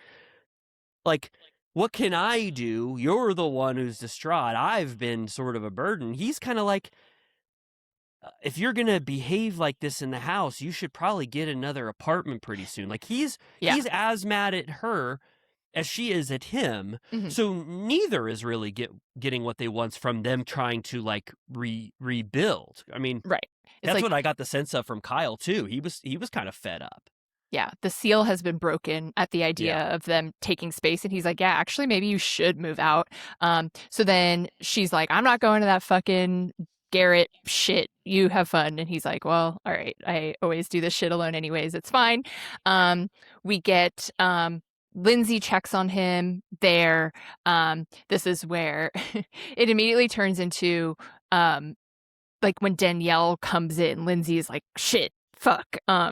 She's saying she doesn't need the negative competitive energy in her life. This is where we get the list of shit. And Danielle comes over to her and is like, where, basically under the lines is, we're on a show now. We have to have a scene. Do you want to get coffee? And Lindsay's like, I'm a little bit busy these days. I'll let you know. And I'm like, okay, well, you're going to fucking get coffee with her. Just say it. And guess who's talking to babies and stomachs now? We didn't even say it. One of the things from the premiere of In the City was, I'm glad we said this, Lindsay is loving life with Danielle. She was like on her shoulders and stuff, like running around the premiere party. It was, so they've obviously made up. They like, Lindsay was beaming looking at Danielle and in these photos. So now we've seen the future of their relationship, but she kind of makes her work for it a little bit more than you'd think. Kyle's like, what's going on here? Why can't you forgive Danielle? And she gives the list of grievances. And then the worst part of the episode for me was Lindsay kind of talking to Kenny about his relationship. It was just so obviously to make something happen in this episode and make there be some fodder for conversation. It was like, Kenny, you haven't said that you love your girlfriend who's coming to move, or that she's not the one and she's doing all that work, and they both just don't know each other. So he was just like, why are you saying this? And she was like, yeah, I'm allergic to shitty men. Worth noting that his girlfriend is from The Bachelor. So that's the second Bravo cast member from the Bachelor universe this month. Yeah. Yeah, we're getting a lot of that used to be remember Sheena said, I paved the way for this horrible trope. So it was like, they wouldn't even let me put my bachelor on the Vanderpump Rules, which was like, with good reason. And then now bachelors are all over. Whitney seemed fine. I didn't love when the dog, like her dog goes to the bathroom or whatever. She was like, look at my dog. It's going to the bathroom in the street. I was like, nobody cares. Just pick it up. The dog didn't know. Did you feel the same way? Like they made a meal of that. They had to blur some faces in Soho. So yeah, there's a girls' night out that happens after this, where this is where Lindsay tells the girls about Amanda needing to pay that rent. And then Amanda gossips about Danielle, possibly her boyfriend, being married still, which is, they reference a blind item that we saw a while ago. Yeah. Lindsay's like, I'm like the mind blown emoji. Like, she can't believe it. Amanda just handed her a huge thing to think about, and probably, I'm sure, for the entire season, they're going to be talking about Owen being married. And it was Bravo and Cocktails. Shout out to them. Nice. I always say these Dumois and Bravo and Cocktails are pure shit, but they got it right. Amanda reads Bravo and Cocktails and cited it on the show, so she must know more than we do about it. And then the final scene, we can go to it, right? Yep. Did you think it was thrilling to see Kyle and Amanda in the city like this? Yeah, it made me want to go get a martini in New York. I was like, New York really is a playground. That's what I said. I was like, oh my God. I was just like, holy shit. I was like, the Garrett to this, whatever this is, you can just do all this, like bar crawl, and then like, this shit is so fucking cool. And Kyle goes, can I have my order, baby? And the guy goes, yeah, you talking about the mozzarella sticks with caviar shoveled in them? And he goes, yes. And a martini, please. And escargot on the side. And so it was like they had this like classic date night order. They were ordering some cool food. Yeah, the aphrodisiacs of mussels and escargot and caviar and martinis. Although it immediately is, I don't know if we said, this is their 4th wedding anniversary that they're going out for. And it immediately turns into a bummer. She goes, I don't think we're moving forward in therapy. I think I'm going to move out for a month. And you're like, damn, announcing that you're moving out at the anniversary date, kind of brutal. But this is where she says, I want to get to a place where we can date again and, get on the same page where we can have fun. And it was nice in theory, but I don't think she even believed it. I didn't believe the words coming out of her mouth. I don't think she did. And I don't think he did. I think she's like, I'm moving out. It'll give us an opportunity to date again. I'm like, you're not dating again. Yeah. She's like, I didn't say who I'd date. Yeah. Yeah, I'm dating all right. Yeah, I think we should have time to date. Kyle. I didn't say who. Asterisk. Yeah, and Kyle's like, date me? She goes, sure. Wink. No, it was you're right. It was we're getting very blunt conversations, kind of like what we talked about with Carl and Lindsay, where Carl pulled the rug out from Lindsay. Are we seeing blind sides? I think they know each other and love each other enough to have pre-conversations, and Kyle already voiced that they should separate. So I feel like Amanda took the burden of saying that, but they kind of know. These are pros, reality pros. So they know that when they go out to dinner and they're about to eat escargot, that she needs to make something pivotal happen. And Kyle, I'm not negating the emotion that Kyle feels when she says it on camera, but I think that there is some discussion of what these conversations are going to yield. And Kyle is upset, as you can imagine, because it's just another dissent from what he wants in their relationship. And then they have a little bit of humor where these like Rat Pack-esque guys, I was almost like, holy shit. I was like, are you alluding to the history of New York? Because this guy that looks like Dean Martin they were more like golf dads. Goes, baby, what's going on over here? Celebrating a fine dinner or whatever. And Kyle goes, these are the appetizers. It's our anniversary. We're going to dinner afterwards. Like, lay off me, Rat Pack. Like, I don't treat my girl like this. Yeah. But then they go, "Are you laughing because your relationship is horrible?" And he goes, "Ha ha." He goes, "It's getting sort of bad." He goes, "No, nothing but smooth roads over here." And they're like, Yeah, "I guess yeah. I'll choose to believe you." And they laugh. I wonder, because I was going to say that it felt like they were only going on this anniversary date for the cameras, but if they did in fact go to a non-filmed dinner after, then that would make it more realistic. Yes. But yeah, so we get the preview of what's to come. We get more Kenny versus Lindsay. We get Danielle versus Lindsay. She goes, "She put an internet sleuth on my man." We get Amanda going, "Who was in our apartment while I was sleeping?" And then the thing that we saw in the preview where it's revealed they have no prenup, and she goes, "If you come for me, I'll come for you." And he goes, "That would be a fool's errand. I'll come after you hardcore." He goes, "You're fucked if you come after me." Oh, I also love the new Kyle soundbite that's going to be ringing in my ears for years. He goes, "Lay off me, dude." He is so fucking mad. The anger that Kyle can bring forth in him is always so shocking to me. I can't wait to see who he's saying "lay off me, dude" to. Yeah. Who is the recipient of that "lay off me, dude"? Yeah. Also, there's a moment where I couldn't tell who it was, but someone, I believe to Danielle, says, "I'm still pissed at you for wearing white to my wedding." And she goes, "It was pink, bitch." Iconic. It was pink, bitch. Oh my God. It looks so fun. I mean, I'm not really discounting In the City. I just need to know these people more before I get invested in what the hell's going on with them. But this just even being all of the rest of the cast members that we love, just being their sort of final destination for now is enough for me to watch In the City every week, and I will love it. So I can't wait. And it'll just get better and better once we know these cast members. Yeah, I hope so. I do think that, it has the warning of the valley of what road not to go down. I also think it is technically more fun to watch New York City, but also Roni, that wasn't enough. So they really need to thread a fine line here. Totally. Don't go anywhere that Roni went. Please. Remember those places? It wasn't inspiring. So yeah, you're right. They do have they have a map to what could be good, and they know definitely what not to do with the valley. So Amy and we're going to end now. We've been recapping this stuff for 3 hours. I loved everything about it. I hate to say goodbye to Summer House like this. That was really sad if that's the end of Kyle and Lindsay and Amanda's run on Summer House, and there's some new iteration with new people. I will be very sad if we just watch the last piece of them on that franchise. But we have In the City. They did the best thing they could have ever done by honoring those cast members by giving them their own spinoff. So it's bittersweet. Yes.